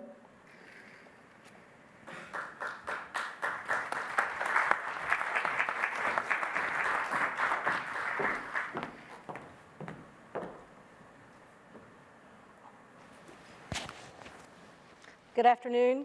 Thank you all for hanging out with us for another panel. I would say thank you to the previous panel. They really set up a great conversation for us to continue and covered a little bit of what we're going to talk about in this panel. We're going to focus, of course, on workforce development, the topic of the day, and it seems like the topic in the world, globally, everybody is talking about workforce development. We're going to delve into the skills gap a little deeper in our panel today, and I'm thrilled to have our panelists here with us. We all met beforehand and decided we were already on a first name basis. So when you hear me address them by their first name, they all agreed to that. So Celine, Diego, and Arvind, let me get it correct here. We're going to start with giving each of you some time to introduce yourself, your organization, and tell us a little bit about your perspective on the skills gap.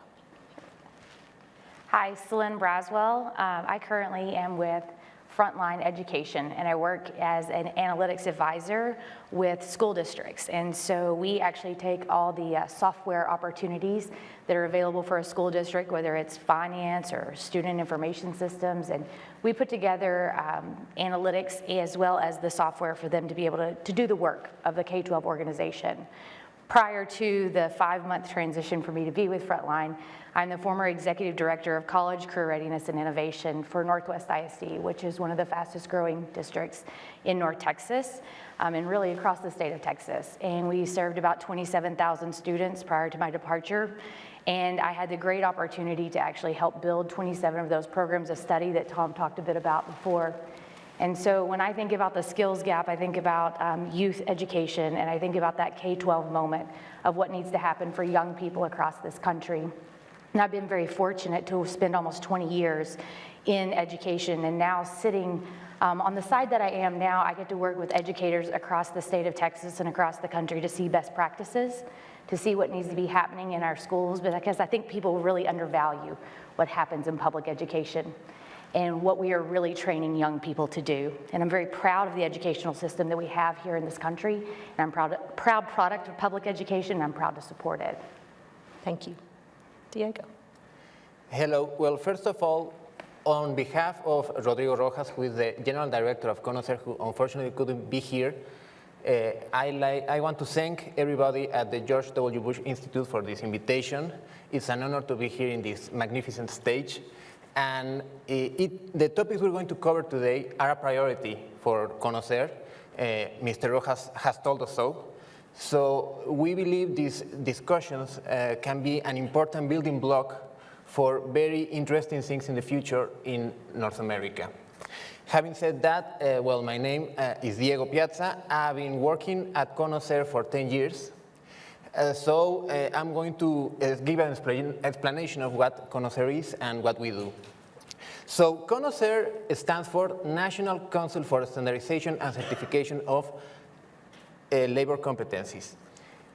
Our main mission is to promote, develop, and expand what we call the National Competency Standard System.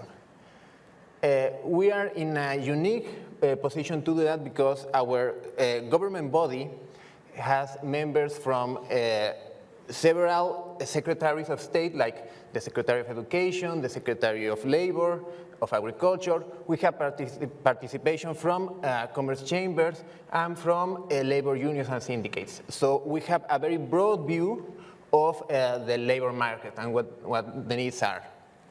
So what is this National Competency Standard System? It's basically a tool that the Mexican government uses to improve competitiveness and productivity in workers and ensure that we have highly qualified workers available to employers. It also has a very important social component, I have to say, that it is a system that brings a lot of people an opportunity that they might not get elsewhere. And that is a very important, that has always been an important focus for CONOCER, especially now in the current administration of Mexico, particularly our current president that has a very strong commitment and focus on reducing inequality and making sure no one gets left behind. So we do have a very important social component. So how does this system work? Basically, it works through two main components, two key elements, which is the standardization and the certification. So the standardization, what we do is we promote the development of competency standards. These competency standards are documents that set benchmarks and can be used to then evaluate and certificate people. They contain the best practices to do a particular job function. Now, in our model, we don't really have like a standard for a certain occupation. We don't have for example, construction worker certification. But we have several, like a certification building a wall, or making electrical installations, or painting a wall. So they're related to individual work functions. One of the strengths of the model we use is that to develop these competency standards, we first must form what we call a sectorial competency committee. And these committees are groups of the most important institutions, organizations, and persons in a particular sector that will then develop the competency standards. We form these committees under the principles of great representation, high level of communication, and scope. So we make sure that the leaders, the most important persons in the sectors, are the ones that are making decisions. So that's a huge strength of our system. On the other hand, the certification branch, what they do is they make sure that those competency standards that have already been developed are used to then assess and certificate persons in a way that is transparent and is based on equity. You can never evaluate something that is not on the standard that has been developed. One important aspect of our model is also that training is not mandatory. We know that a lot of persons already have the skills because maybe they've been working for 5, 10 years. So if they feel like they can take the evaluation and be competent, they can do so. There's obviously a diagnostic involved, but they are free to do so.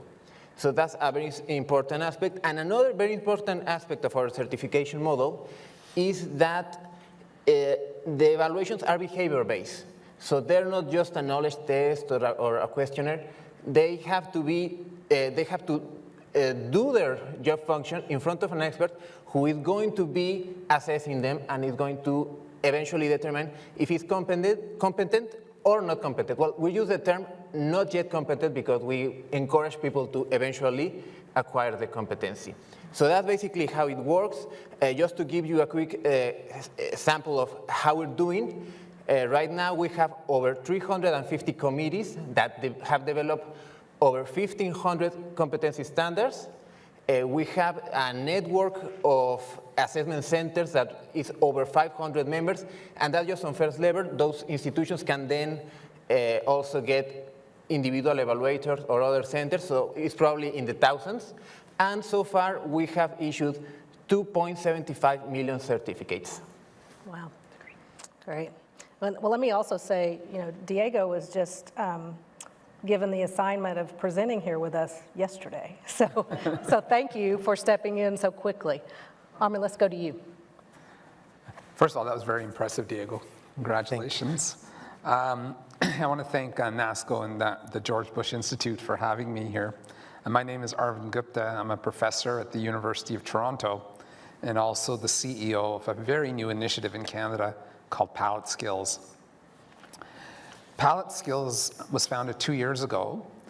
The question we asked is, with so many skills gaps in the economy, why is it that we haven't been able to transition Canadians to meet those skills gap? Why is it that so much of our energy is focused on new post-secondary programs, college and university programs, and on bringing skilled immigrants into the country? And we're not thinking about the Canadians who often are being displaced as automation comes through our economy.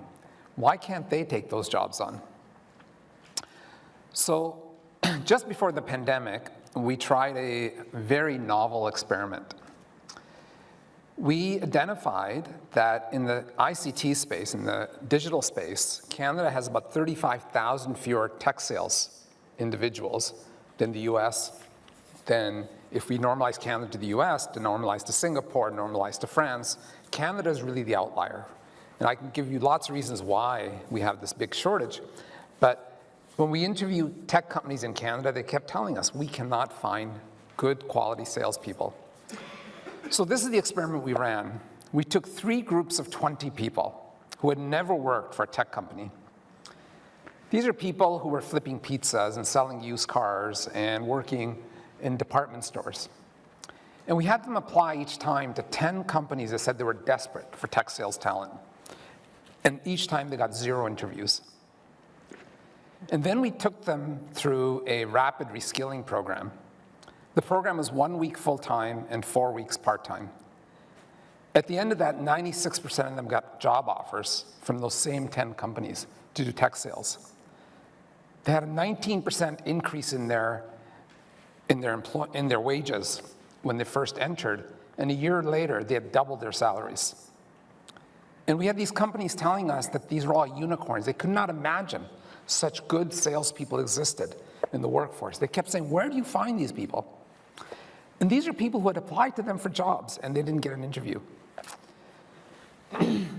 After this experiment, it was really interesting. We ran the 3rd experiment on the same day that the lockdown happened from the pandemic.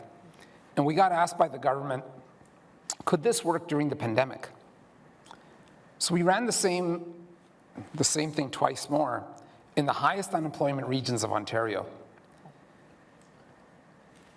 The people we drew in had not worked since the pandemic hit. So they had lost their jobs 8 to 12 months earlier at the start of the pandemic. And the companies were telling us we're not hiring because we're not really sure where our businesses are going. The pandemic is ravaging our business. We ended up with 100% of them getting job offers. The company said, we just cannot resist hiring some of the best people we've ever seen. And then a number of things happened. The government said, could this work for very technical skills? And so we started training advanced cybersecurity individuals for the banking sector. The banking sector had all gone online, workers were working remotely. Their security systems were not as robust as they'd been when they could bring them into secure workplaces. We started looking at other areas where there were shortages, ag tech, advanced manufacturing. And we kept seeing that there were lots of people that could be retrained for these jobs. And out of this, the Canadian government had, in their last budget, asked for a national strategy to reskill Canadians for the fastest growing parts of the economy. And we're now pulling together a national strategy. We're working with our colleges and universities, with our industry associations, with companies that say they're just desperate for good talent, to figure out how do we transition Canadians. Canadians were coming out of industries that are laying off workers. You know, we talked about automation impacting retail. It's impacting hospitality industries.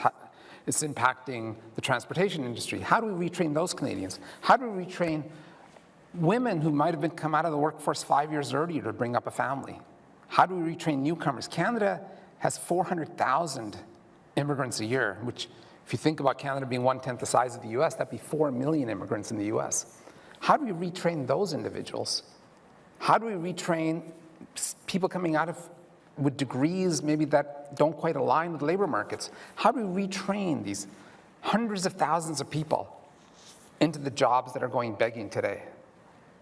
And so we're very excited at Pallet to be thinking about this strategy. I have to emphasize, Pallet is a very tiny organization that the government is asking to think about this big economic challenge we have in front of us.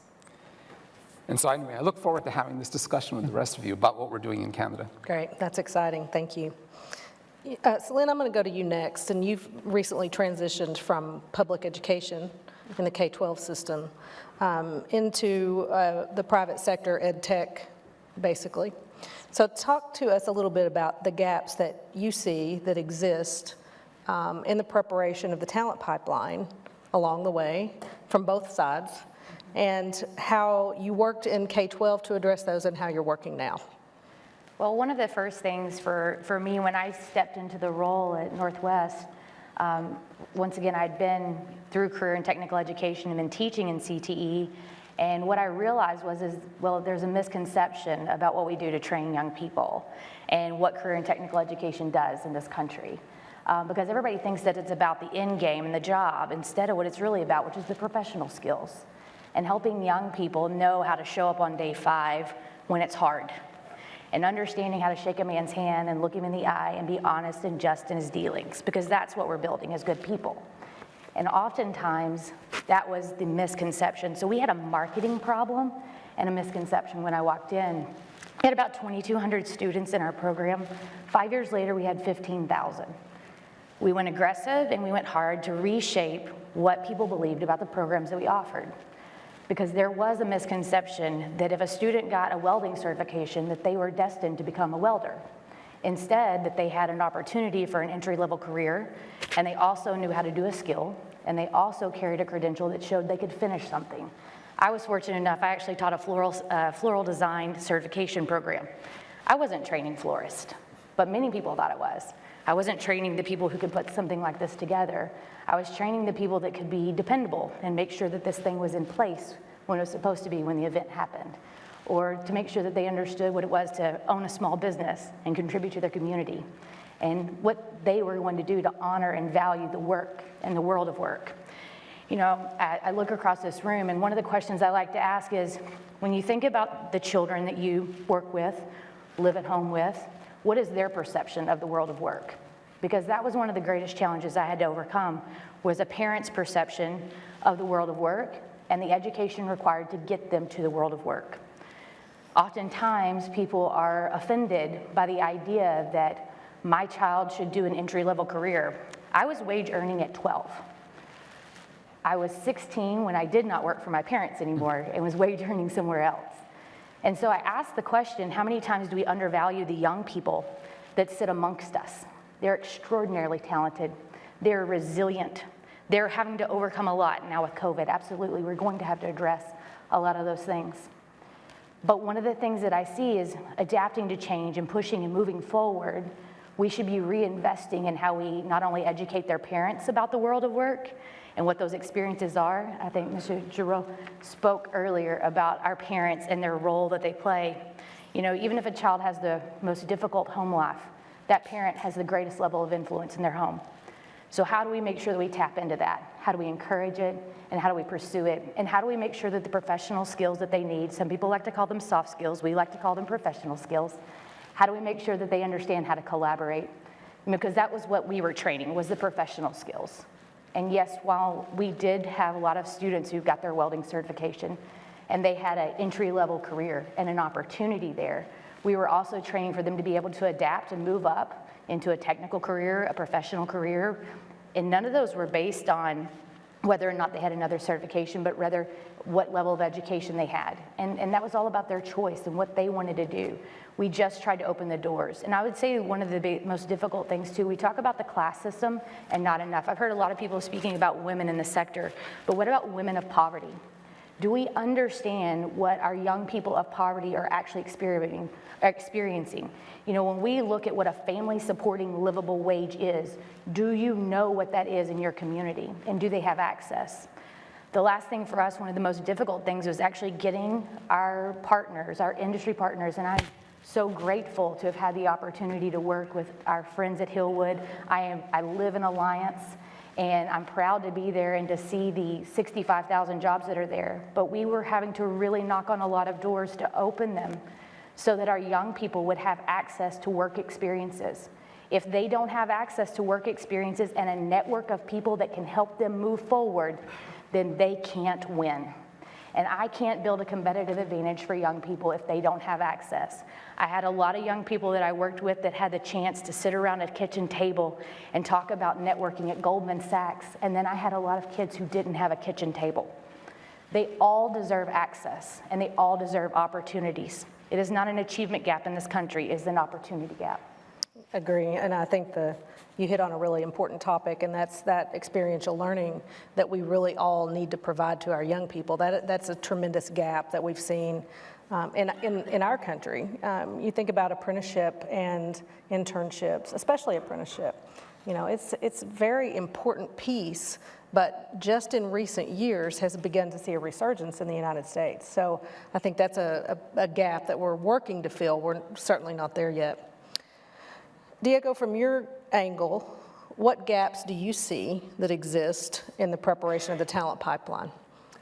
Well, basically in Mexico, we see that there's a significant mismatch between the supply and demand for certain jobs applications. We actually just conducted studies in several sectors that identify those gaps, and it's clear that there is a gap between what the students are learning at schools and what the workers really need. So that's a big problem, and our system is actually perfectly equipped to deal with it. Because, as I say, with the participation of the business, the public sector, the labor unions, we are in a unique position to identify what the experts really need to continue their work and to fill those gaps. One important thing that is mandatory for our committees, the ones that develop the competency standards, is that they must include at least one educational institution. So that helps us link the business sector with the education sector. And so when they develop a competency standard, that standard can then be implemented in school programs or in other training courses. So that helps us really prepare the students better. We're also in Mexico starting some apprenticeship programs, which are not really coordinated by CONOCER, but we do have influence and we have collaborated with. One example is the dual formation model that is based on the model from Germany, in which basically students from technical high schools, starting at a certain point of their studies, they go to work at some business. So they spend part of their time in the classroom and part learning the skills that they will need for a job. So obviously, when they finish the program, they are much better equipped to deal with what they're going to face in the workplace than someone who's not in that model. Great. Thank you. Arvin, same question. You know, there's something very important said in the last panel about, I don't know if you want to call it soft skills or professional skills or something else, but I don't think we're paying enough attention to this aspect of things. The world is moving far too quickly to constantly be reskilling on the latest technology. You have to make sure people can adapt in real time to what's coming at them. And I've come to the conclusion that this is something that can be taught. It's not just something that's a frame of mind that either you have it or you don't. And I'll just tell you a little story. So the first time we ran an advanced cybersecurity program, we had people with PhDs in physics and math and really advanced degrees who were just brilliant. And the instructors who were working on them in cybersecurity said, these are the best people, they're phenomenal. But they couldn't get jobs. They finished and nobody would hire them. And we talked to the employers and said, yeah, these people are kind of all negative about life. They don't really know how to present themselves. And it was just this, it was one of those things where you feel like a meteorite hit you, because you realize that that's not what we're really teaching people. We're not teaching them how to be team players and how to,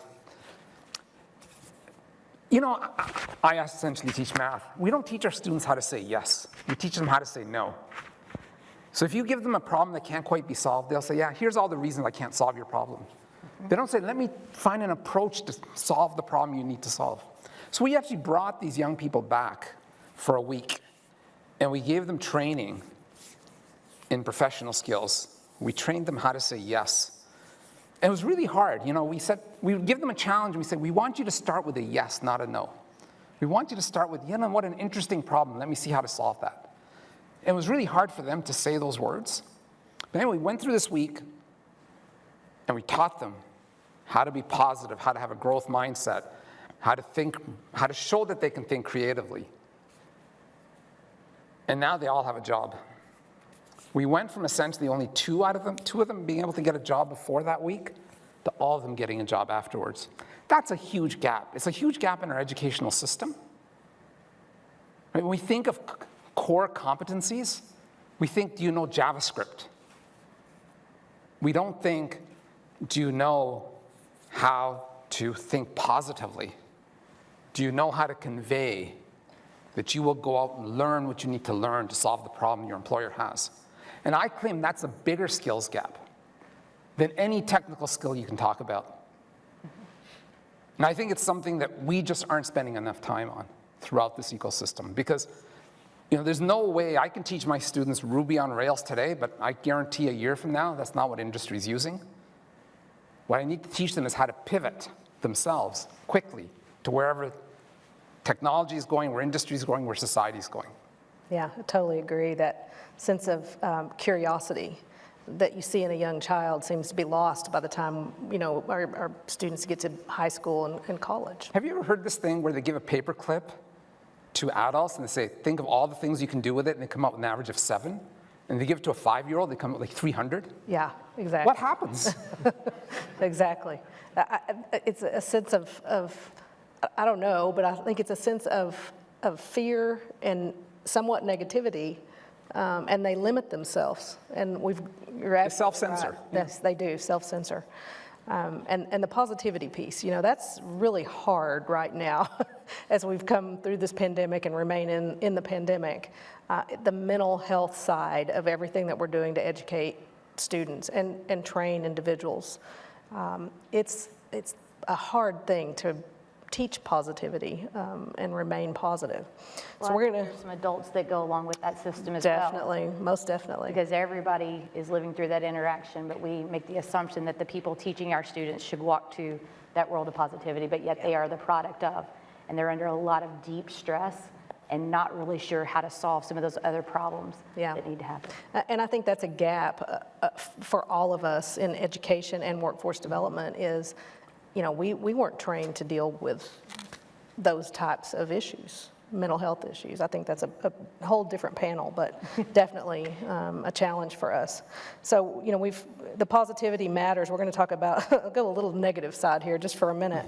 What are the main impediments that make it harder for us to be responsive to industry? And to what extent are those impediments under the control of the government in each of our countries?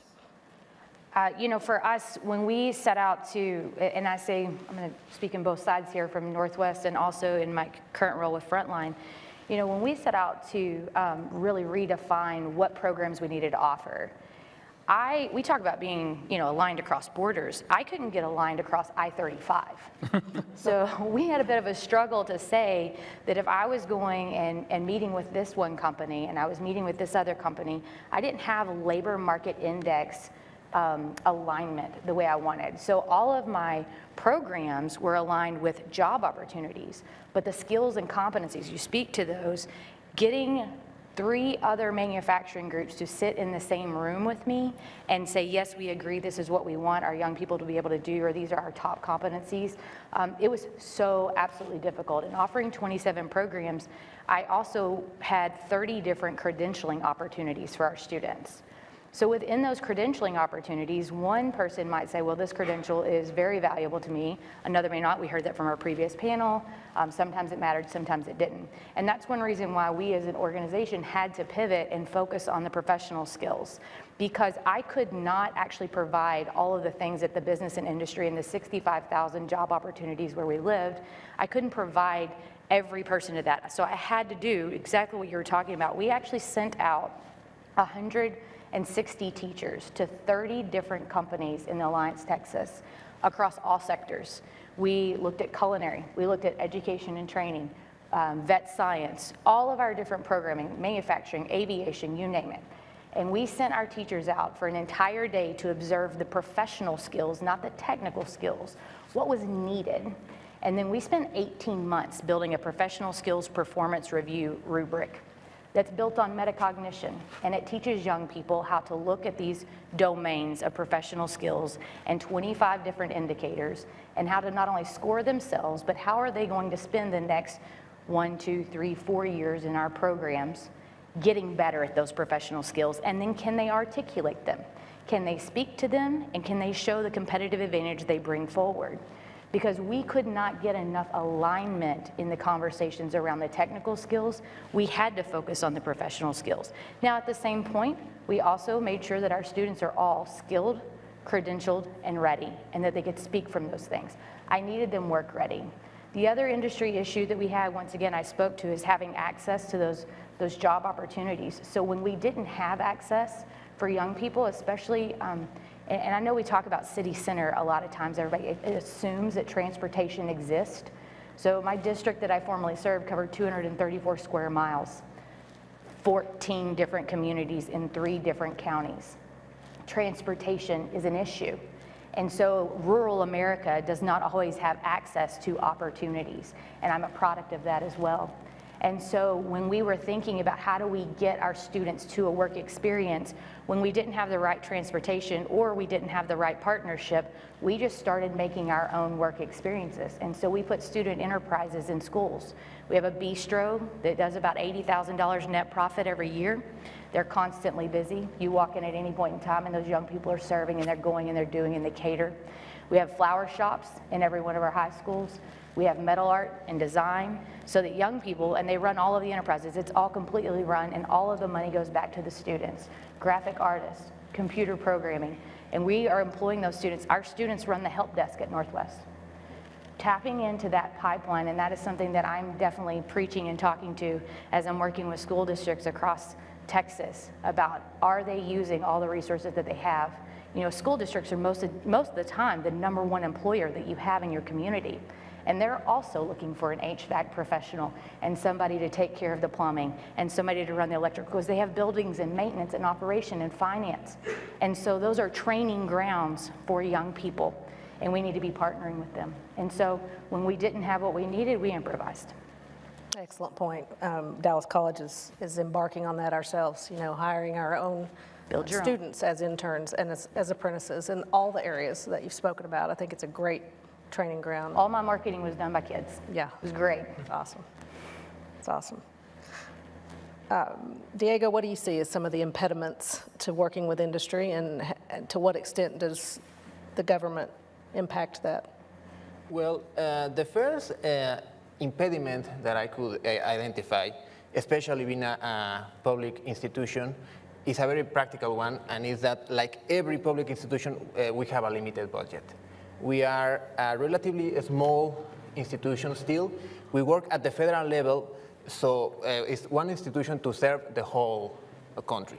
So, well, that's just what it is. You know, you have to do your best with what you're given, and you just have to live with that. So, but it is an impediment sometimes. Another impediment that we have identified is that sometimes, since we're dealing with competencies, with skills, there are still some misconceptions. So when you approach certain sectors and you tell them about skills, they think like blue-collar jobs, for example, you know? When really, we have demonstrated, because we have a vast diversity of competency standards, we have developed standards for consulting, for legal assistance, some very complex ones for matters of national security. So sometimes it's hard to really penetrate all the sectors we want, and sometimes even the industry isn't sure what they want. That's another issue. So for that, we have been proactive, and like I said in my previous intervention, throughout the year we have developed certain studies. In 2019, we conducted studies in the health services, IT, automotive supply, and agri-foods. And those studies, beside the part where they identify the gap between the demand and supply of the labor needs, they also identify the competencies that the sector will require. And those are things that the studies were done with the industry themselves. So now we have studies that we can, hey, you told us that you need those, so we're here to help you. So hopefully that will bring more sectors into our national system. And the final impediment that I think is very clear is that, for example, when an institution like Connocer begins, it starts with a certain framework, and you start making rules, and it's Connocer, you do this, this, and this. But the world changes, technology changes, and suddenly it's like, well, we need to do that. But we have regulations that do not allow it. Yeah. And depending on how deep the change you need, it can be a lengthy process to change the regulations. One very clear example that I have now in light of the pandemic, like I said, our model is very based on person-to-person evaluations. You know, you have the expert and you have the candidate doing the work function. So obviously, we have to move to an online evaluation system. It's mandatory. But we have certain rules that make it difficult, and so we have to change them. So depending on how deep the change is and how many institutions are involved, it can be a lengthy process. Fortunately, I think we were first contacted here by the Secretary of Economic. So I think this will bring awareness to the issue and will hopefully help us cut the red tape sooner. It's amazing how we cut the red tape during the pandemic, right? In a lot of ways. Early on, we all had to go remote. We all had to take our students remote. And something that would have been impossible, seemingly, 2 months before, we all somehow managed to do that. So it can be done. Arvind, let's talk about Canada a little bit and some of the impediments there and how much of that is under the control of the government. Yeah. You know, as I was listening to my colleagues here speak, I was looking at the title. So we have a monitor, we can see the title of this meeting. And I was thinking, it's a really clever title because it's about workforce development to build a competitive North America, which speaks to the economic issue. Too much of workforce development historically has been about the social side. What do we do about individuals who've been marginalized from labor markets? How do we draw them back in? But let's suppose we think about it the other way around. How do we build a competitive economy using workforce development? You start thinking about this very differently. So as an example, the programs I described, we only accept 1 out of 3 applicants into our tech sales program. We're not here to give every person an opportunity to get into tech sales. We're here to make sure these companies get the workforce they need. Our programs, people fail out. We looked at a lot of programs, reskilling programs. They're participation awards. You show up, you go through the program, you get out the other side. Our programs, you fail out. You don't do the work. We tell you when you come in, 60 to 80 hours of work a week. You're not willing to do the work. You don't have the competency to do it. You're asked to leave. Because it's about getting people into the jobs these companies need so the companies can be more competitive. The third thing is we tell companies you have to be part of the solution. This is not government funding to train people and then they come with a gift wrapped, bowl wrapped around them. You help design the curriculum. You help come and deliver the curriculum. You help them with all these soft skills along the way. And at the end of it, you'll have a product that you can hire. Very motivated, I have to say, by the German apprenticeship system, which views every job as an apprentice. The fourth thing, there are huge biases. Let's be honest, there are huge biases in labor markets. If I go back to the 1920s, do you know why the 29 crash happened? Because the technology of the day, assembly line manufacturers did not want to hire women. Women are too emotional, can't put them on an assembly line. Did not want to hire laborers, farm hands. Farm hands work their own hours, can't rely on them to work 9 to 5 shifts. And then the economy crashes because you don't have the people to run assembly line manufacturing. So when we started our programs, what did we find? Tech sales turns out to be a white guy's game. If you were a person of color, your chance of getting an offer was 12.5%, that of a Caucasian. If you were a woman, your chance of getting an offer was 65%, that of a man. Bias mitigation is important. You have to figure out how to take the actual people who need a job and can do it and get them into the job. These are all gaps. These are gaps I claim that have been created because government has spent so long thinking about this as a social issue. As long as I can get you a job flipping pizzas or working at Starbucks, my job is done. If you turn it around and say, you know what, we have 35,000 openings in tech sales in Canada, we have to fill those with really top-notch people if our companies are going to be competitive with the rest of the world, you just think about the problem very differently. And guess what? There's lots of people out there that make great tech sales people if you only look at the problem the right way. Yeah. I think there's more and more looking at the problem in that way as we hear the news stories of 4.whatever million. Industry 4.0, they're calling it. And the numbers of people leaving their jobs, leaving employment. And so what are we going to do? I think there is a tremendous willingness now by industry, by our employer partners to come to the table to help us figure out those gaps and figure out what to do next. Reskilling, I think, is a big piece of that, and you mentioned that just a little bit ago.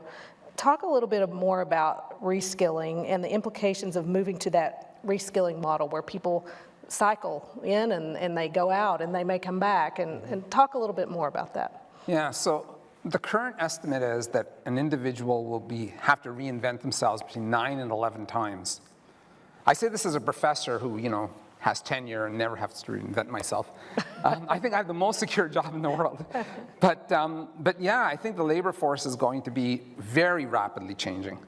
And this is true even in capital-intensive industries like advanced manufacturing. No longer is somebody just turning bolts on an assembly line. Automation in advanced manufacturing, automation in agriculture, in food, in every sector is coming so quickly that people are going to have to be constantly reskilled. What does that mean? First, we have to be able to identify foundational skills that people have.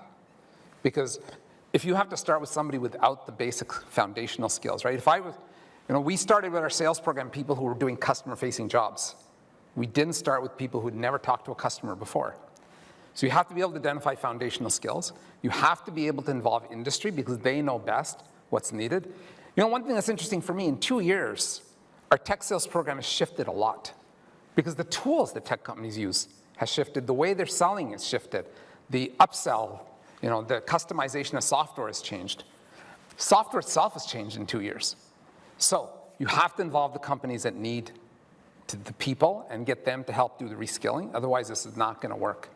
And then with individuals, you have to lower the fear factor.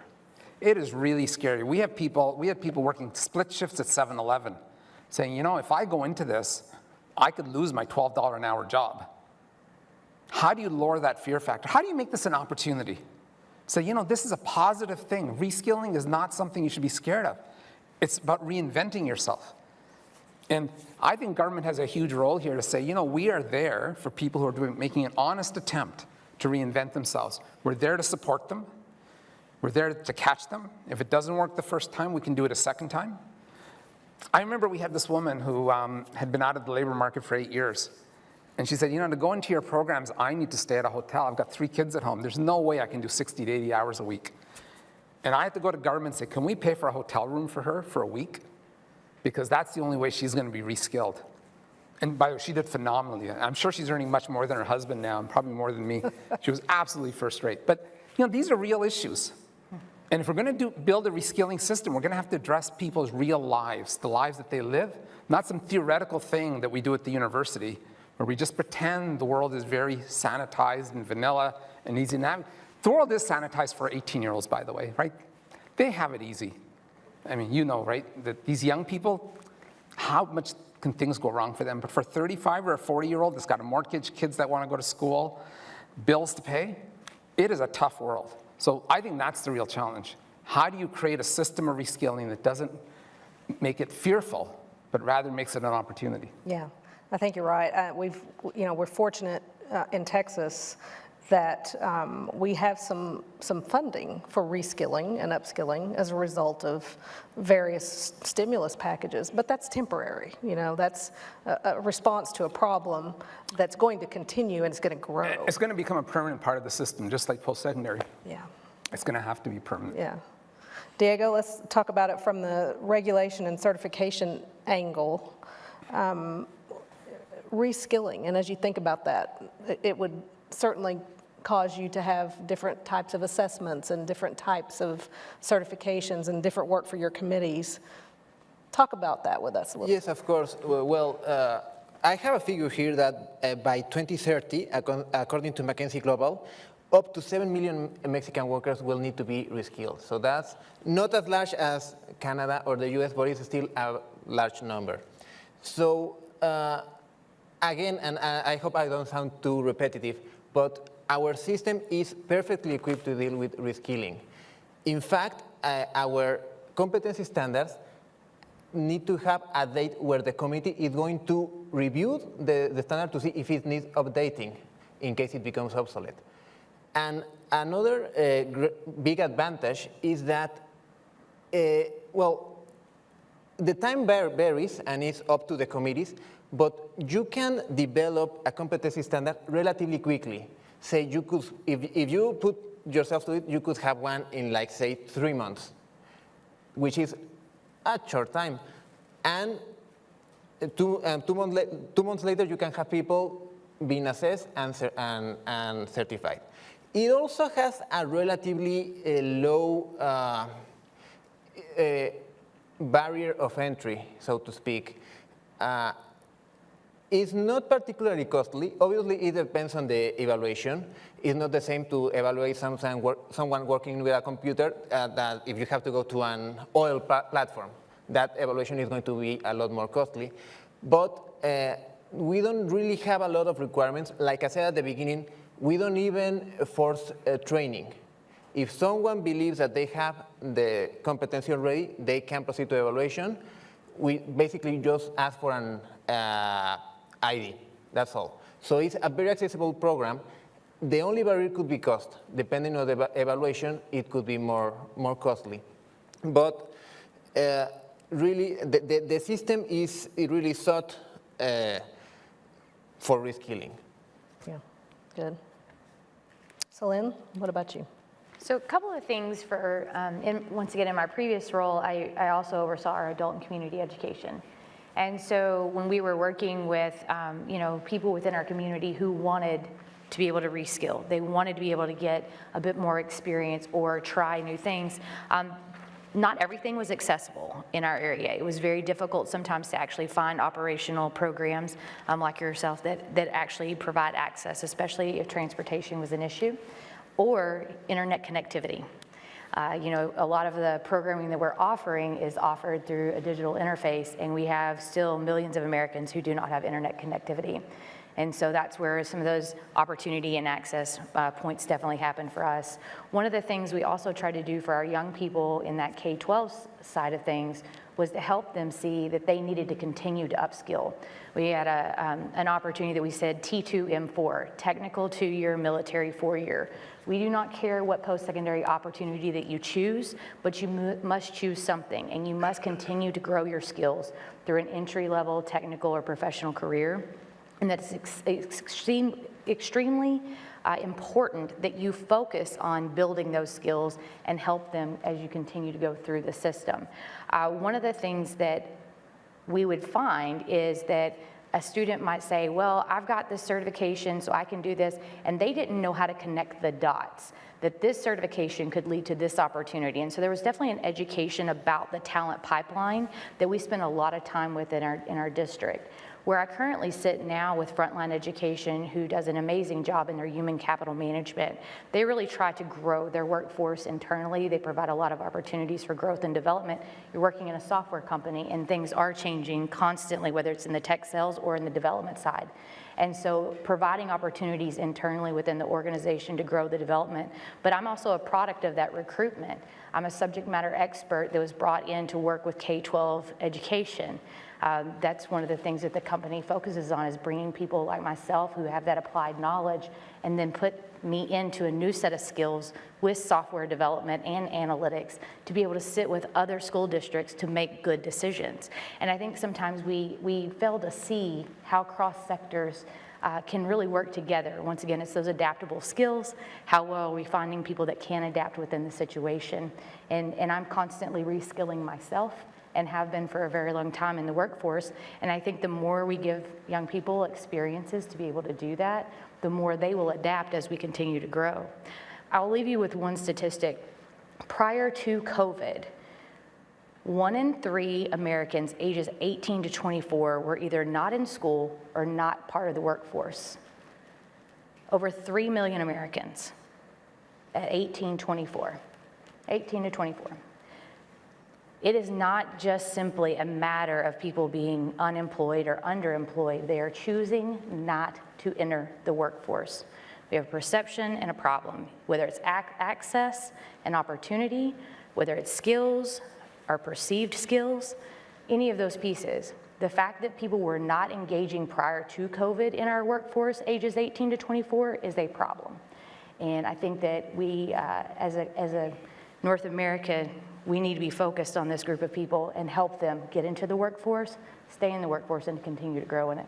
Yeah, it's a global issue. It's quite frightening when you look at the news, you read the numbers, and you see the number of people leaving work, and they're young people. It's not people who could retire. It's young folks that we need in the workforce.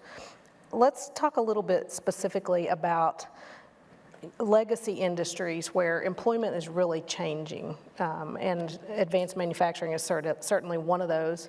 How do we, what strategies do we use to help upskill those individuals whose jobs are being replaced by artificial intelligence, by automation, by other technologies, or under threat? And we've talked about the fear factor just a little bit.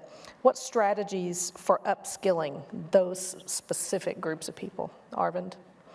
Yeah. Technology is an interesting thing because it has the ability to both displace a lot of people and create a lot of jobs. Unfortunately, what we're seeing is, and artificial intelligence, automation overall, is creating this very bimodal wage distribution. Some people making an incredible amount of money, and a lot of people sort of being pushed to lower income jobs. And this is a real challenge that we have in this society. My own belief is that a lot of these people that are being pushed down and sort of down market are the ones that we start to think about what foundational skills do they have that we could reskill them into the jobs that are going wanting? And I'll just give you one example. So one of the things that we're thinking about is agriculture, and the fact that technology is coming to agriculture very quickly. Just give you one little statistic. The Netherlands produces 40 times as many vegetables per acre as the US does. Their goal is to get to 200. Wow. That's all technology, right? Wow. They have greenhouses, but nobody will ever enter. They're fully robotic greenhouses. They cannot find workers. There's huge demand in agricultural technologies for workers. There's a lot of people that can do those jobs. They have the foundational skills to do those jobs. So when we think about this transformation of the economy, we somehow think about Silicon Valley, or we think about the Miracle Mile. We're not thinking about the fact that agriculture is going to need tens or hundreds of thousands of new workers who could be people who are getting reskilled, who are coming out of legacy industries. I think part of this is our own bias. And sorry, I'm always full of these stories, so I'll tell you another little story. A young woman talked to us. She was a bartender at one of these, one of these fancy businessmen restaurants. I don't know what they're called, but she was making a good salary. She was making about $120,000 a year. She was laid off during the pandemic. She applied to about 100 places for a job during the pandemic. Nobody would hire her. They said, "You're a bartender." She'd been a bartender for 10 years. And, "You're a bartender." A friend of hers referred her to us, and she said, "Well, your program will never work for me because everybody thinks I'm a bartender." That's how they see me. We thought she was great. She's bright, articulate. Took her through our program, hired a coach for her to explain to her how you behave and how you dress when you're in a professional setting, like in an office environment. In her first quarter, she was the highest selling salesperson out of 40 people in this company. The point is that there are lots of jobs out there for people who don't think they're lined up for those jobs. I think the real challenge is not, are there going to be jobs for these people, but how do we build a bridge from where they are to where the jobs are? And those bridges are not easy to build because we have mental blocks in our own minds, right? If we're the individual that needs a job, but industry also has a mental block. And so you have to cross two waterways, if you will, right? The individual's reluctance and the company's reluctance. And so I'd say that, to me, seems like the biggest challenge we have is we have to, whenever there's election, people say our biggest asset are people, right? Every politician, our biggest asset are our people. I don't think they believe it. I think they just say it because that gets you votes. But we have to start believing it. Our biggest asset are our people. I don't think you stop learning when you're 18 or 20 or 30 or 60 or 80. I think everybody has the capacity to learn new things for life if they want to learn them. Yeah. And this is the challenge with reskilling and upskilling. And I don't say I have a solution to this problem, but we better start talking about it in that way. And I think we talk about it early. We start in the K-12 system in our country. Please. Yes, and we make it normal that you don't get into a job, into a career, and think you're going to just stay there forever. Constancy of change. Talk about that. I have to segue to that, and so I'm that product that you just spoke of. Besides growing up as I am a first and family college graduate. I am from rural East Texas, proud graduate of rural East Texas. And I am very fortunate that I had parents who wanted me to be global citizens. They wanted me to understand the world, and in order to do that, they sent me to space camp. Now, that may not seem like the catalyst that would change everything, but space camp is an international opportunity, and it was in Huntsville, Alabama, and it would change the course of my life. Shadow education matters. My parents found a way for me to have access to opportunity.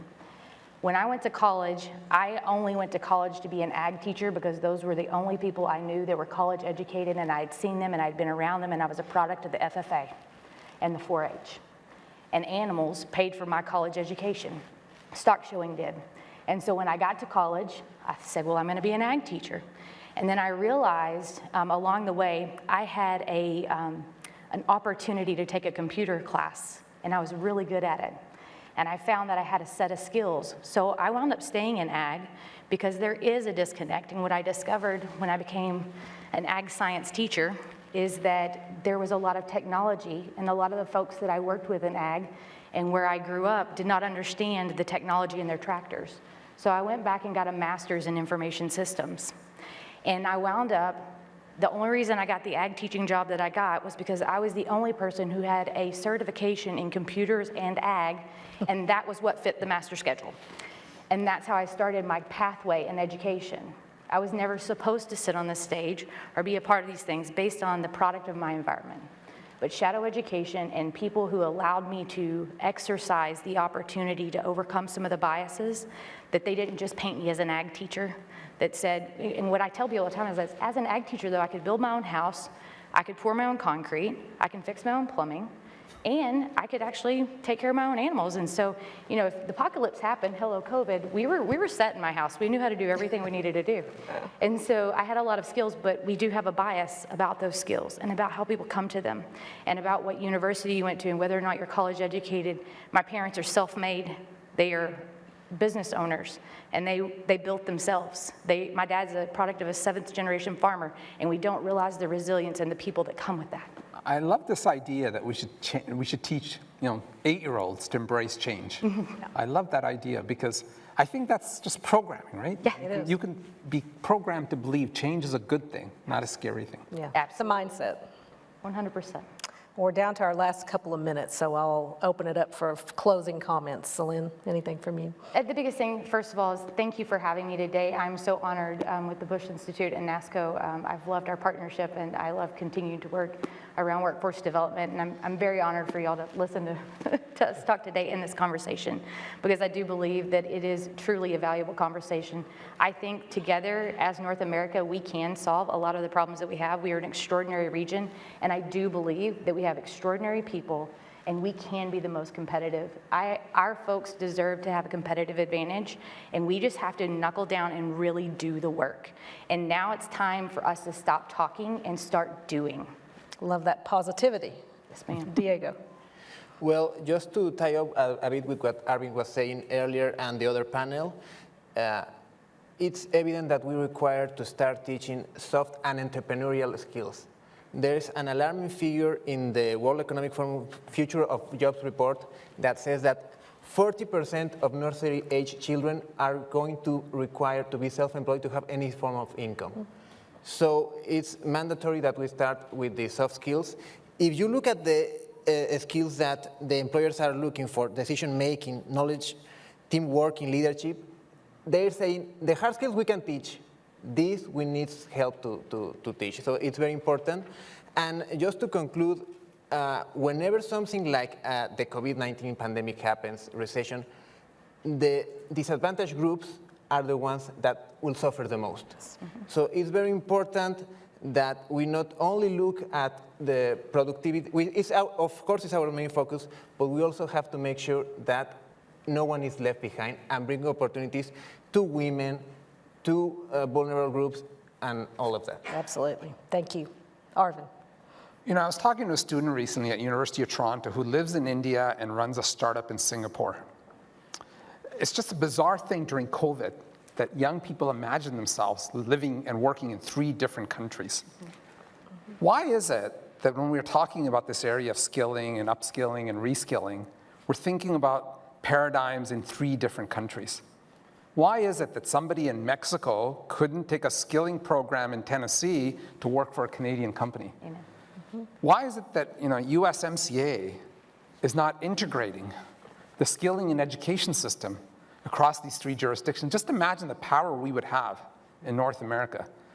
Because being competitive starts with young people seeing themselves as citizens of the whole continent, not as citizens of a country. So that's the challenge I would put out to this meeting that's happening tomorrow with policymakers. Let's expand USMCA to include education and skills and all these new things that we need to be doing. Perfect. Thank you so much. Appreciate all of you today. Thank you.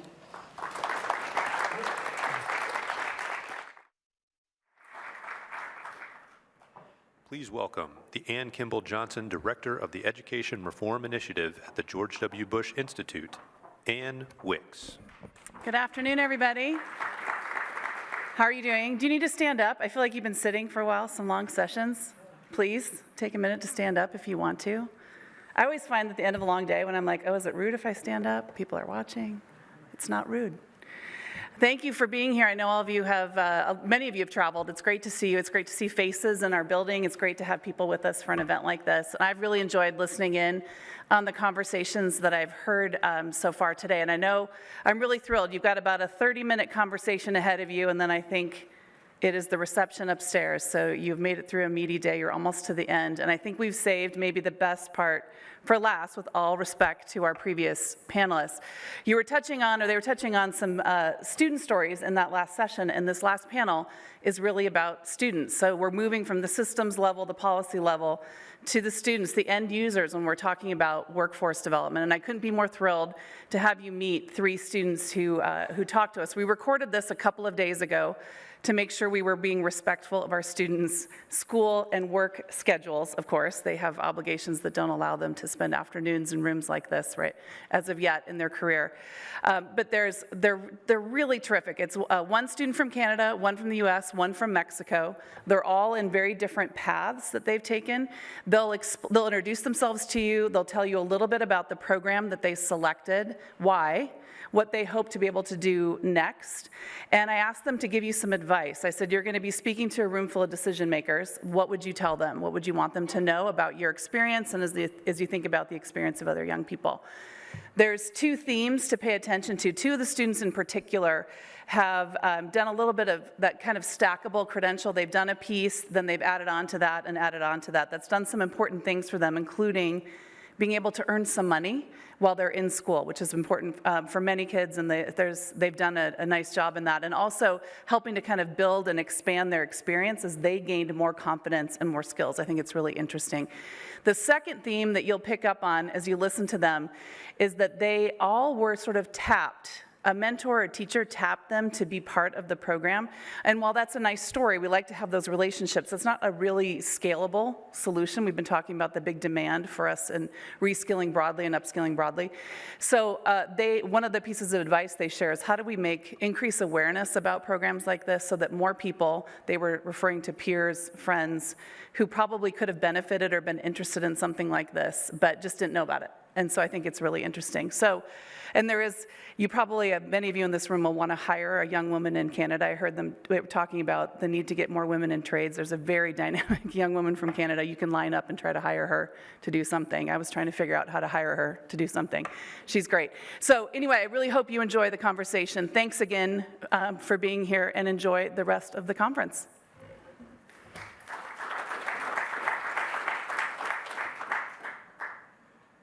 Welcome, everybody. I'm so happy to have Mackenzie Holt, Jessica Berzminski, and Emiliano Chavera with us today. They're all either students currently or recent graduates from trade programs, one in Canada, one in the US, and one in Mexico. They have great perspectives to share with all the, as we'll say, with all the grown-ups in the room who are charged with making decisions about how to expand opportunity for folks, trade programs like this being one great path to do so. So I'm going to start and have them introduce themselves. I'll tell you where they're from, their name, where they're from, and the program that they are either enrolled in or have completed. So Jessica, why don't we start with you? Hi, my name is Jessica Berzminski. I live in Winnipeg, Manitoba in Canada, and I have actually graduated from 2 trades programs. The first one was called the Manufacturing Technician, and the second one was Manufacturing CAD. Both were offered at Red River College Polytechnic. Awesome, thank you. Emiliano? Well, my name is Ricardo Emiliano. I'm from Chihuahua. Well, currently I'm studying in the CONALEP Chihuahua 2 school, and right now I'm in the company Audi, doing works. Awesome, thank you. Mackenzie, since you're a local Dallas Metroplex, Dallas-Fort Worth, why don't you introduce yourself? Hi, I'm Mackenzie Holt. Like Anna was saying, I'm from Fort Worth, Texas area. I graduated from Vera Eaton High School over here, and I'm currently enrolled at Tarleton State University. And the program that I was working towards is the Veterinary Assistant Certification. Well, I'd love to hear you all talk about why you chose the pathway that you did, the program that you're working on, and just tell us a little bit about what else you considered and what you'd like to do next. Jessica, do you want to kick us off? We'll go in the same order. Well, I'm actually from Saskatchewan originally, and I did a bunch of research on colleges because I had 4 years of experience running machines, CNC machines at a shop just outside of Regina. And my dad actually got me introduced to the trades. I was in university. I dropped out because I was not liking it. It was not for me. And he's like, well, try trades, see how it goes. Did a tour around the shop. I thought the machine shop looked really cool. And Clyde got it, worked there for 4 years, and took a year off, and I started to miss it. So that's when I started to do my research of, okay, I want to get something like certificate, diploma, go for apprenticeship, something out of this, because I really enjoyed it.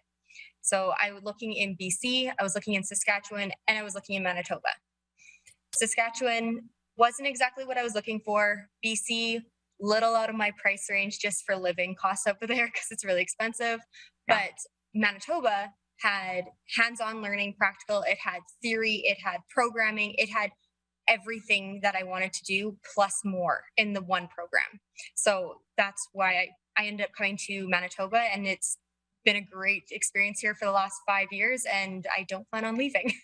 And that's great. We were commenting before we started recording that you have this amazing backdrop behind us. Do you want to explain a little bit about what we're looking at? I'm looking at one crazy cool machine over your shoulder, but tell us a little bit about where you're sitting right now. So right now I'm sitting in the Red River College Polytechnic's Innovation Lab. So it's the more research side of things, helping the industry, people develop prototypes and stuff like that. This machine right here is a Haas mill. It is a VF1, I think, or 2. So it has tooling in there. So where the doors are, it opens up completely to a big table, and you put your material in there. It could be metal, plastic, any type of material. And we use tooling to cut away what you don't want to make a part that is usable. So that's what that one does. And there is a one right beside me that's actually a 5-axis one. So the whole table moves while the tool is moving at the same time. It's unlimited things that you can make with these machines. It's really cool. That's great. Thank you. Thank you. All right, Emiliano, why don't you tell us a little bit about why you chose the program that you're doing and what you hope to do next?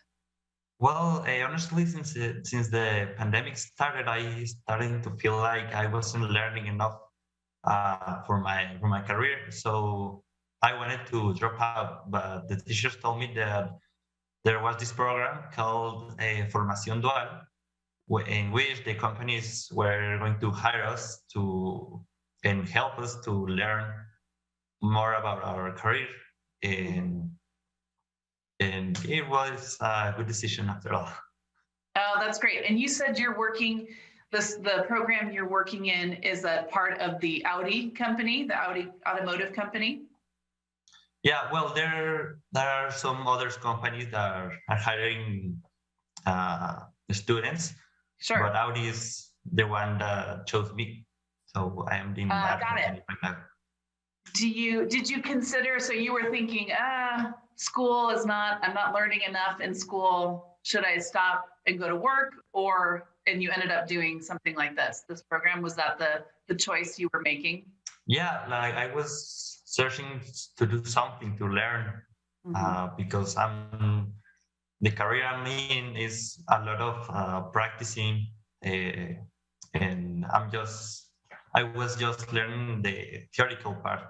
So that is the program that I was searching for. Terrific, terrific.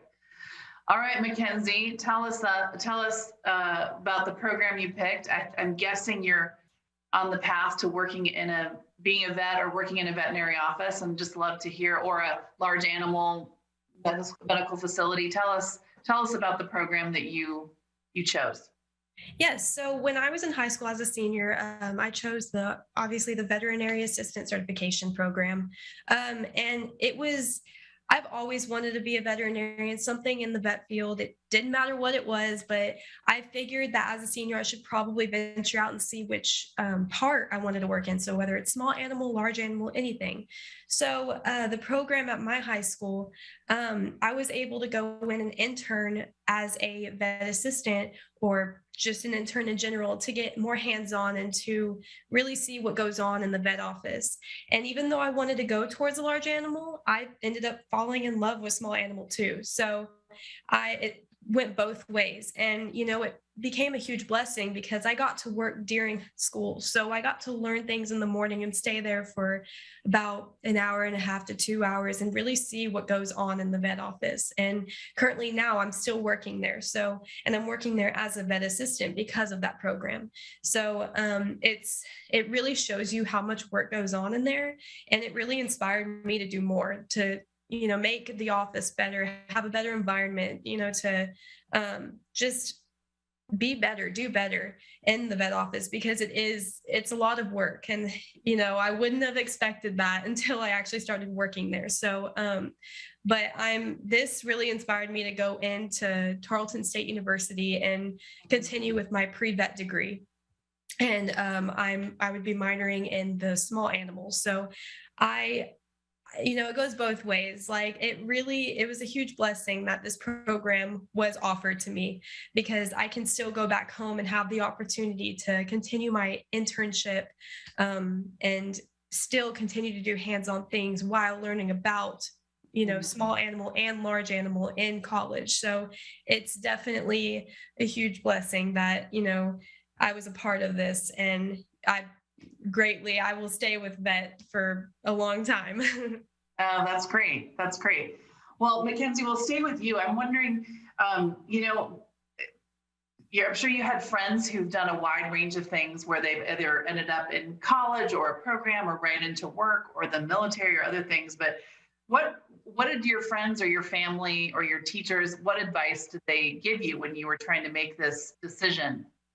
So, I was in a bit of a predicament at that point, because when you're a senior, you're thinking about how many other careers there are out there. And, I was thinking about ag teaching and, all these other agricultural opportunities that I could take. But my teacher, my advisor, FFA advisor, ended up talking to me about it and telling me that if I work hard enough, because it is a long process to become a vet, she told me that, I just have to stay on top of all the work, and I'm smart enough to be able to do that. And she just kind of pushed me whenever I had doubts about it, because, ag teaching was my second choice. And she told me to stick with my first choice, and I ended up loving it.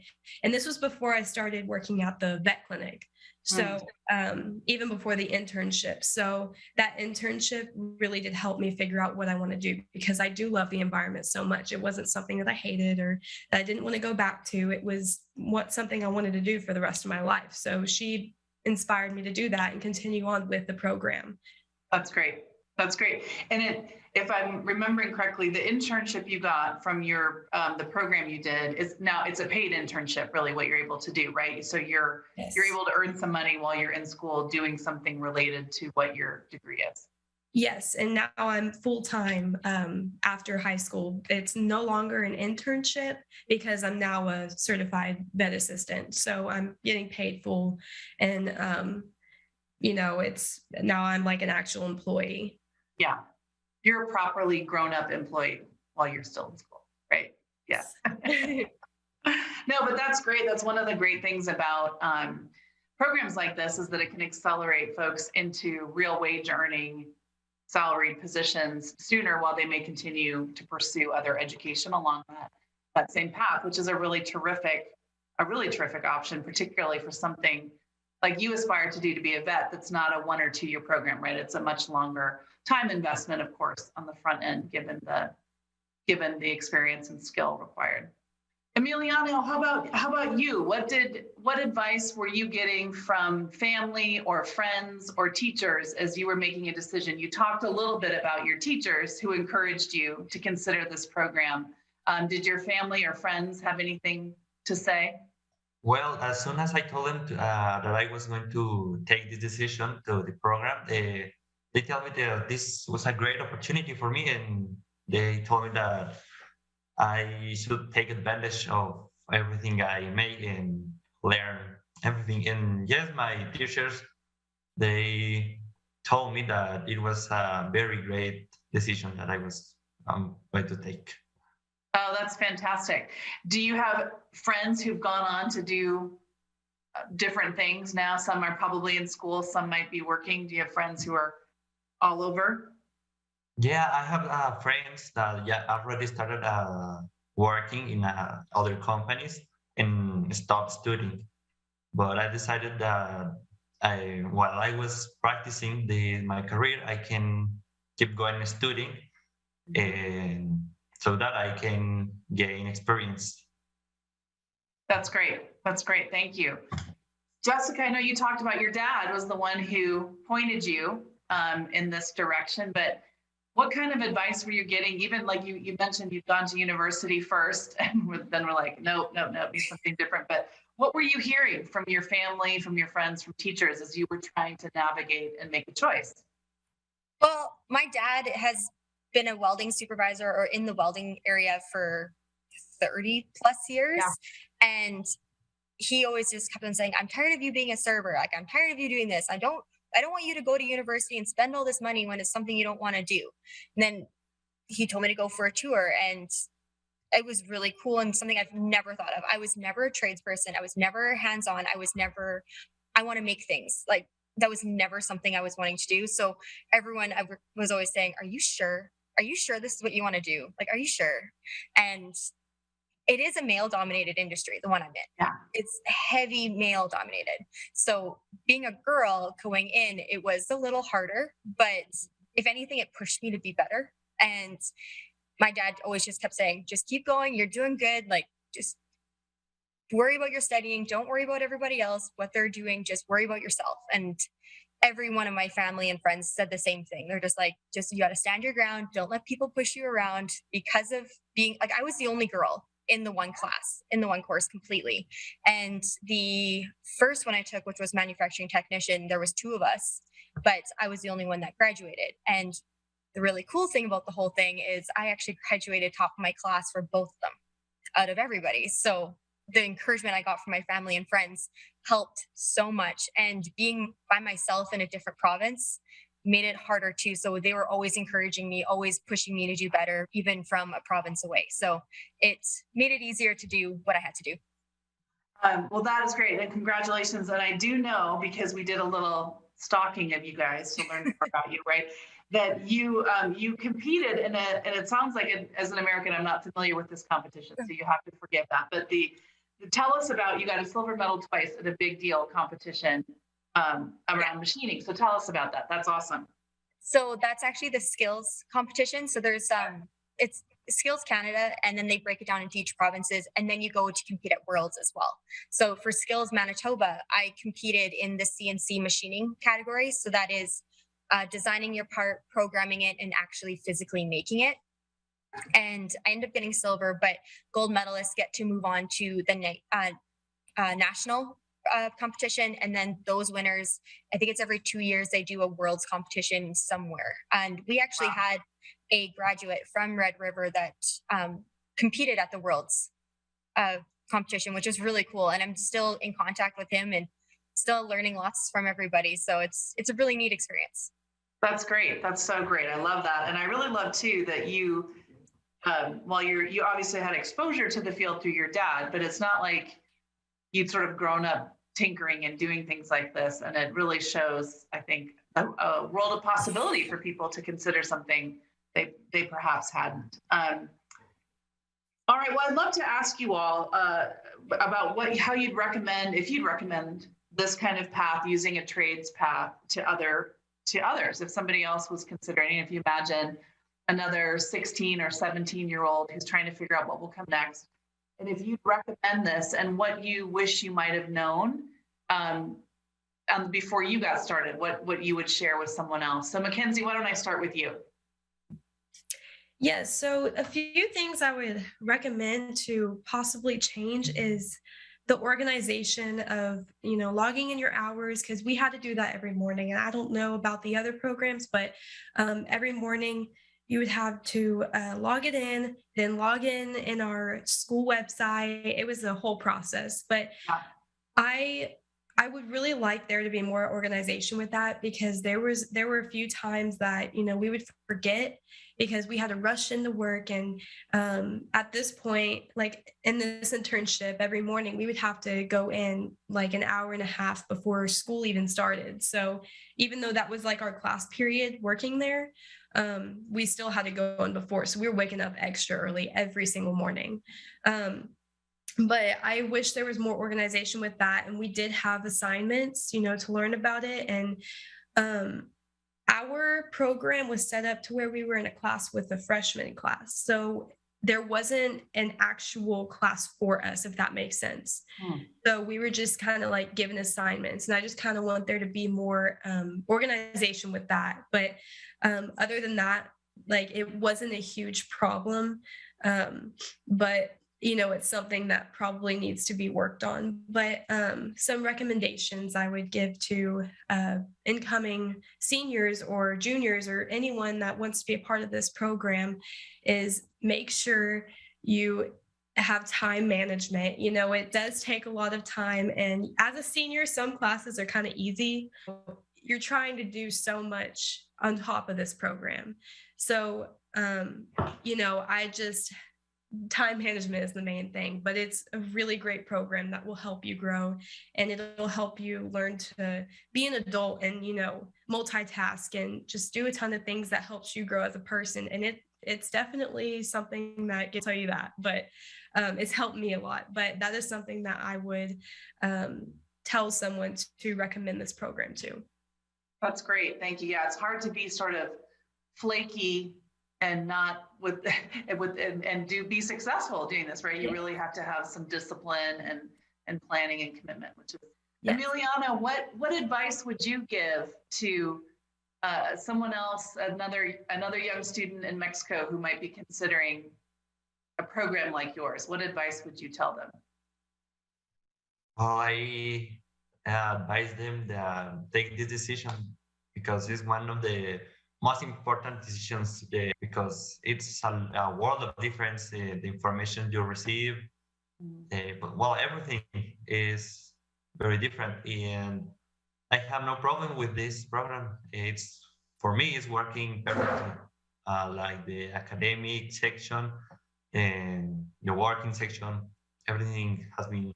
That's great. That's great. So I like that. You're like, just do it. Just say yes. Just do it. It's a good decision. I like it.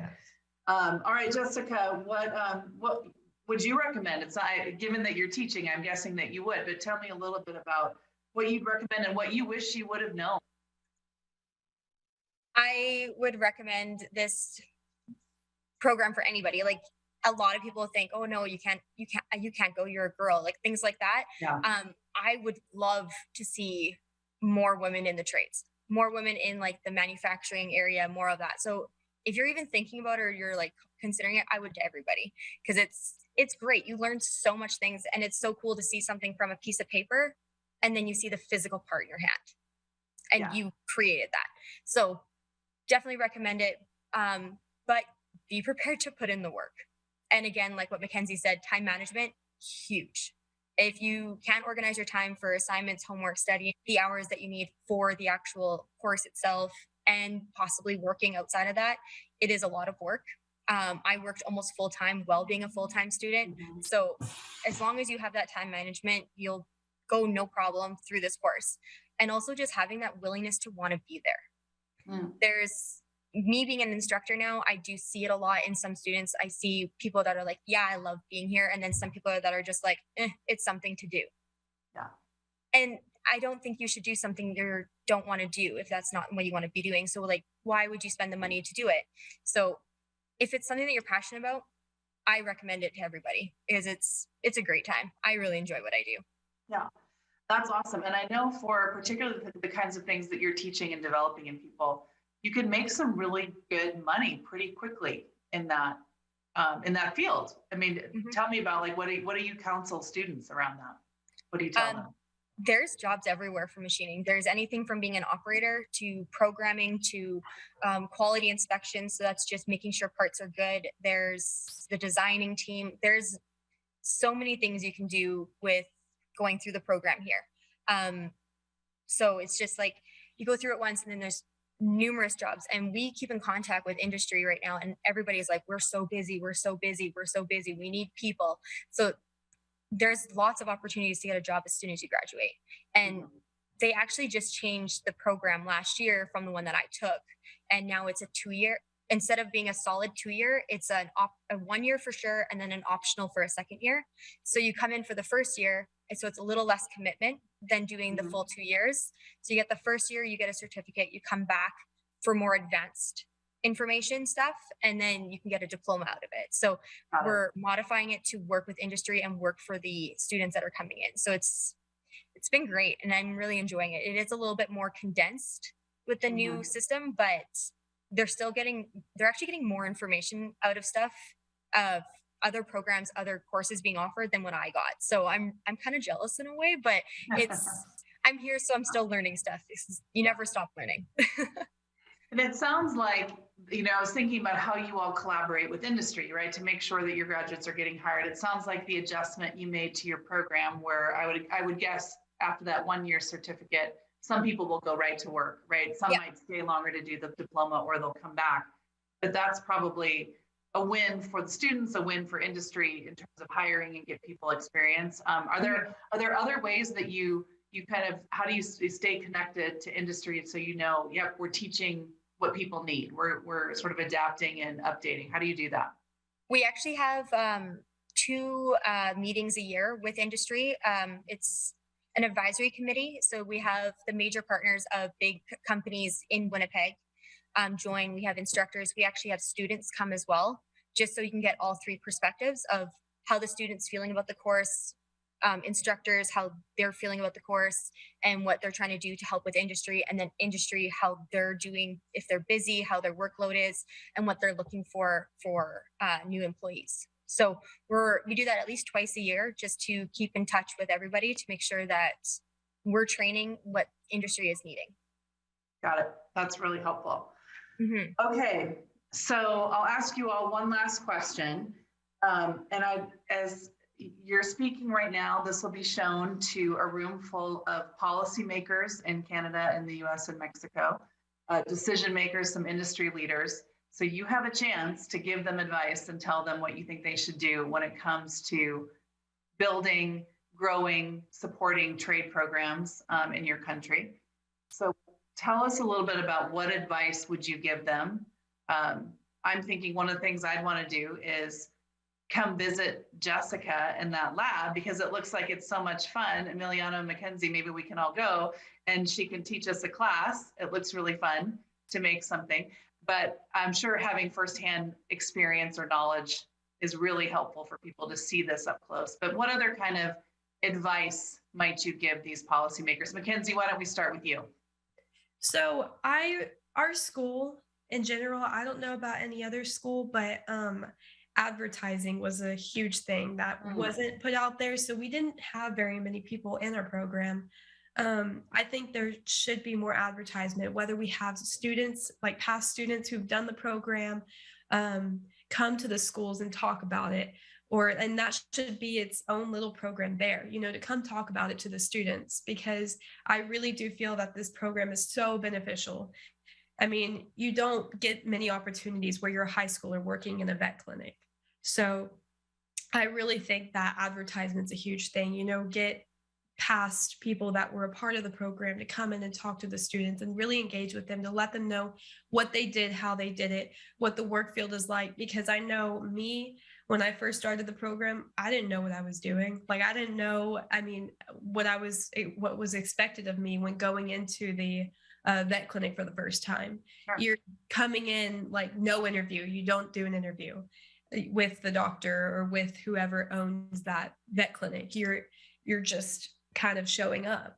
And So I really think that students need to engage with people who have participated in the program and have passed with their certification, because it will be super beneficial to help these students understand that it's not that scary. It's not anything crazy. You know, you're gaining more than you probably ever will if you're not a part of the program. It's a lot harder to get into it when you're 17 and not in the program and not getting help.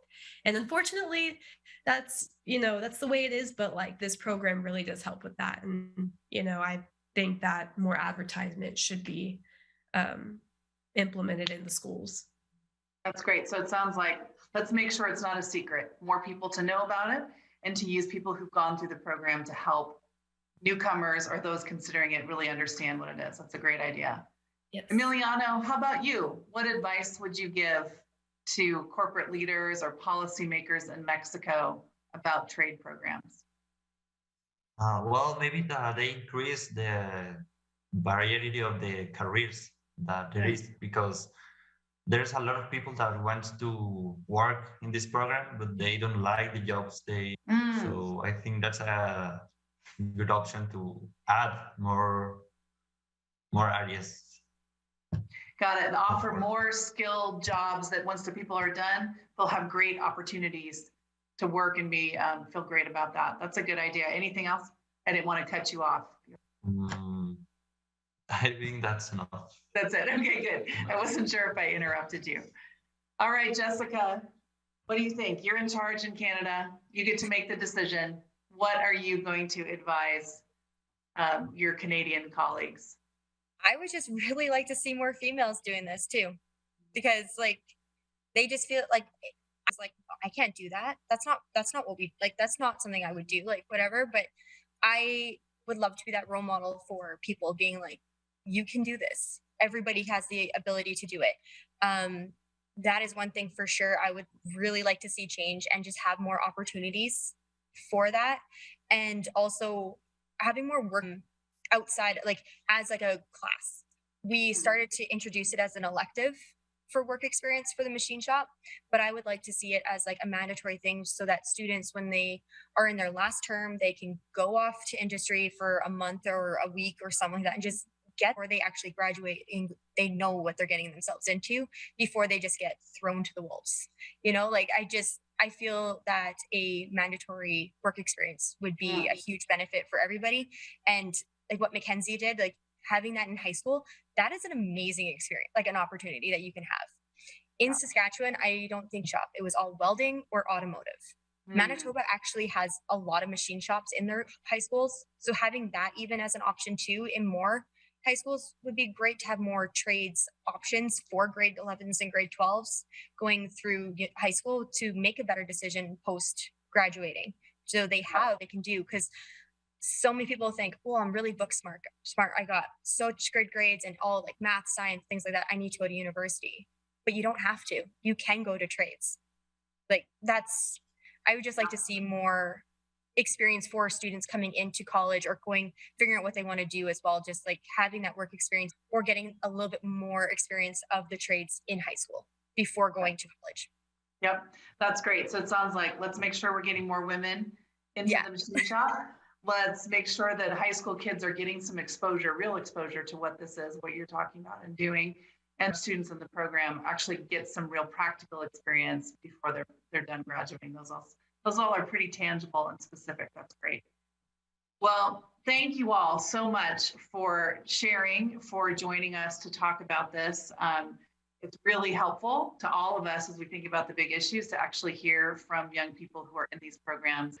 We're enormously grateful. We wish you the best of luck as you continue this school year. I know with the pandemic, everything has been very upside down and strange for folks, everybody, but I think particularly for young adults and students, this has been such a challenge, and it's really a delight to speak with you all and hear about your experience. So I wish you the best.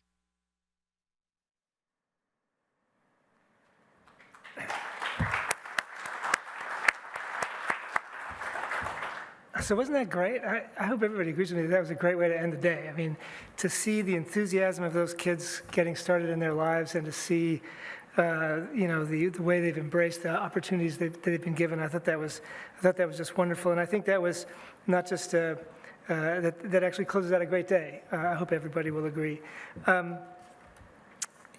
We tried today to paint a bit of a picture, not just of a challenge or a series of problems, but of a potential strategy for addressing them, and in particular, a strategy where government, private sector, civil society could collaborate, could work together to boost the skills of North America.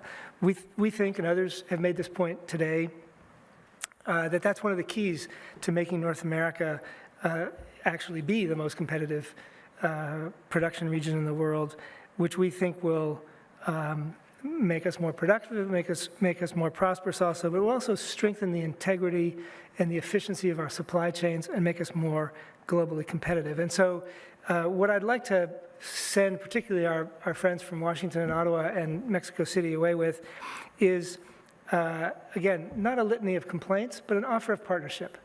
You have in front of you, or behind you actually, I guess, in this room in any case, with our friends in NASCO, with so many of the organizations that have been represented here today, a team, a coalition, which is ready, willing, and able to help you develop this effort further.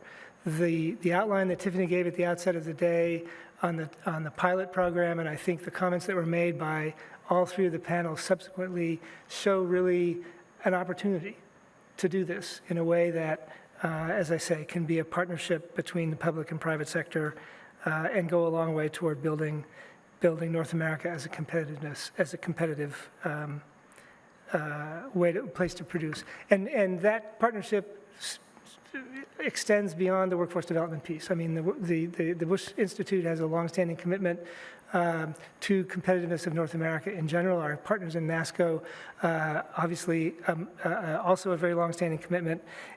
We've made a series of recommendations and suggestions for how North American competitiveness could be strengthened, and I hope you will look to us as partners as you go forward. So with that, I want to wish our friends from the three governments a steady hand and a clear eye as you meet tomorrow in your deliberations tomorrow morning.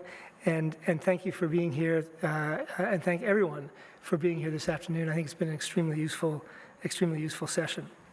So on a brief housekeeping note, we want to transition now to our end-of-day reception. I hope everybody will stay for it. It's a great opportunity, among other things, to see President Bush's portraits of American immigrants. It's in our museum space, which is sort of upstairs and that way. Members of the team will be available out front to guide you. Basically, you leave this room, turn left, go up the stairs, cross the courtyard into the exhibit space. And so on behalf of our friends at IBC, I'd like to invite you to that reception, and we'll have brief remarks there to explain a little bit more about our thinking on immigration. But mostly we want to have a convivial moment. So thank you for this day. Very, very useful, very constructive. I hope everybody found it as useful as I did. Thank you to all of our presenters for being here and for your comments. And thank you to our friends from the three governments for being here as well. And with that, this session is closed. Look forward to seeing you at the reception in just a moment.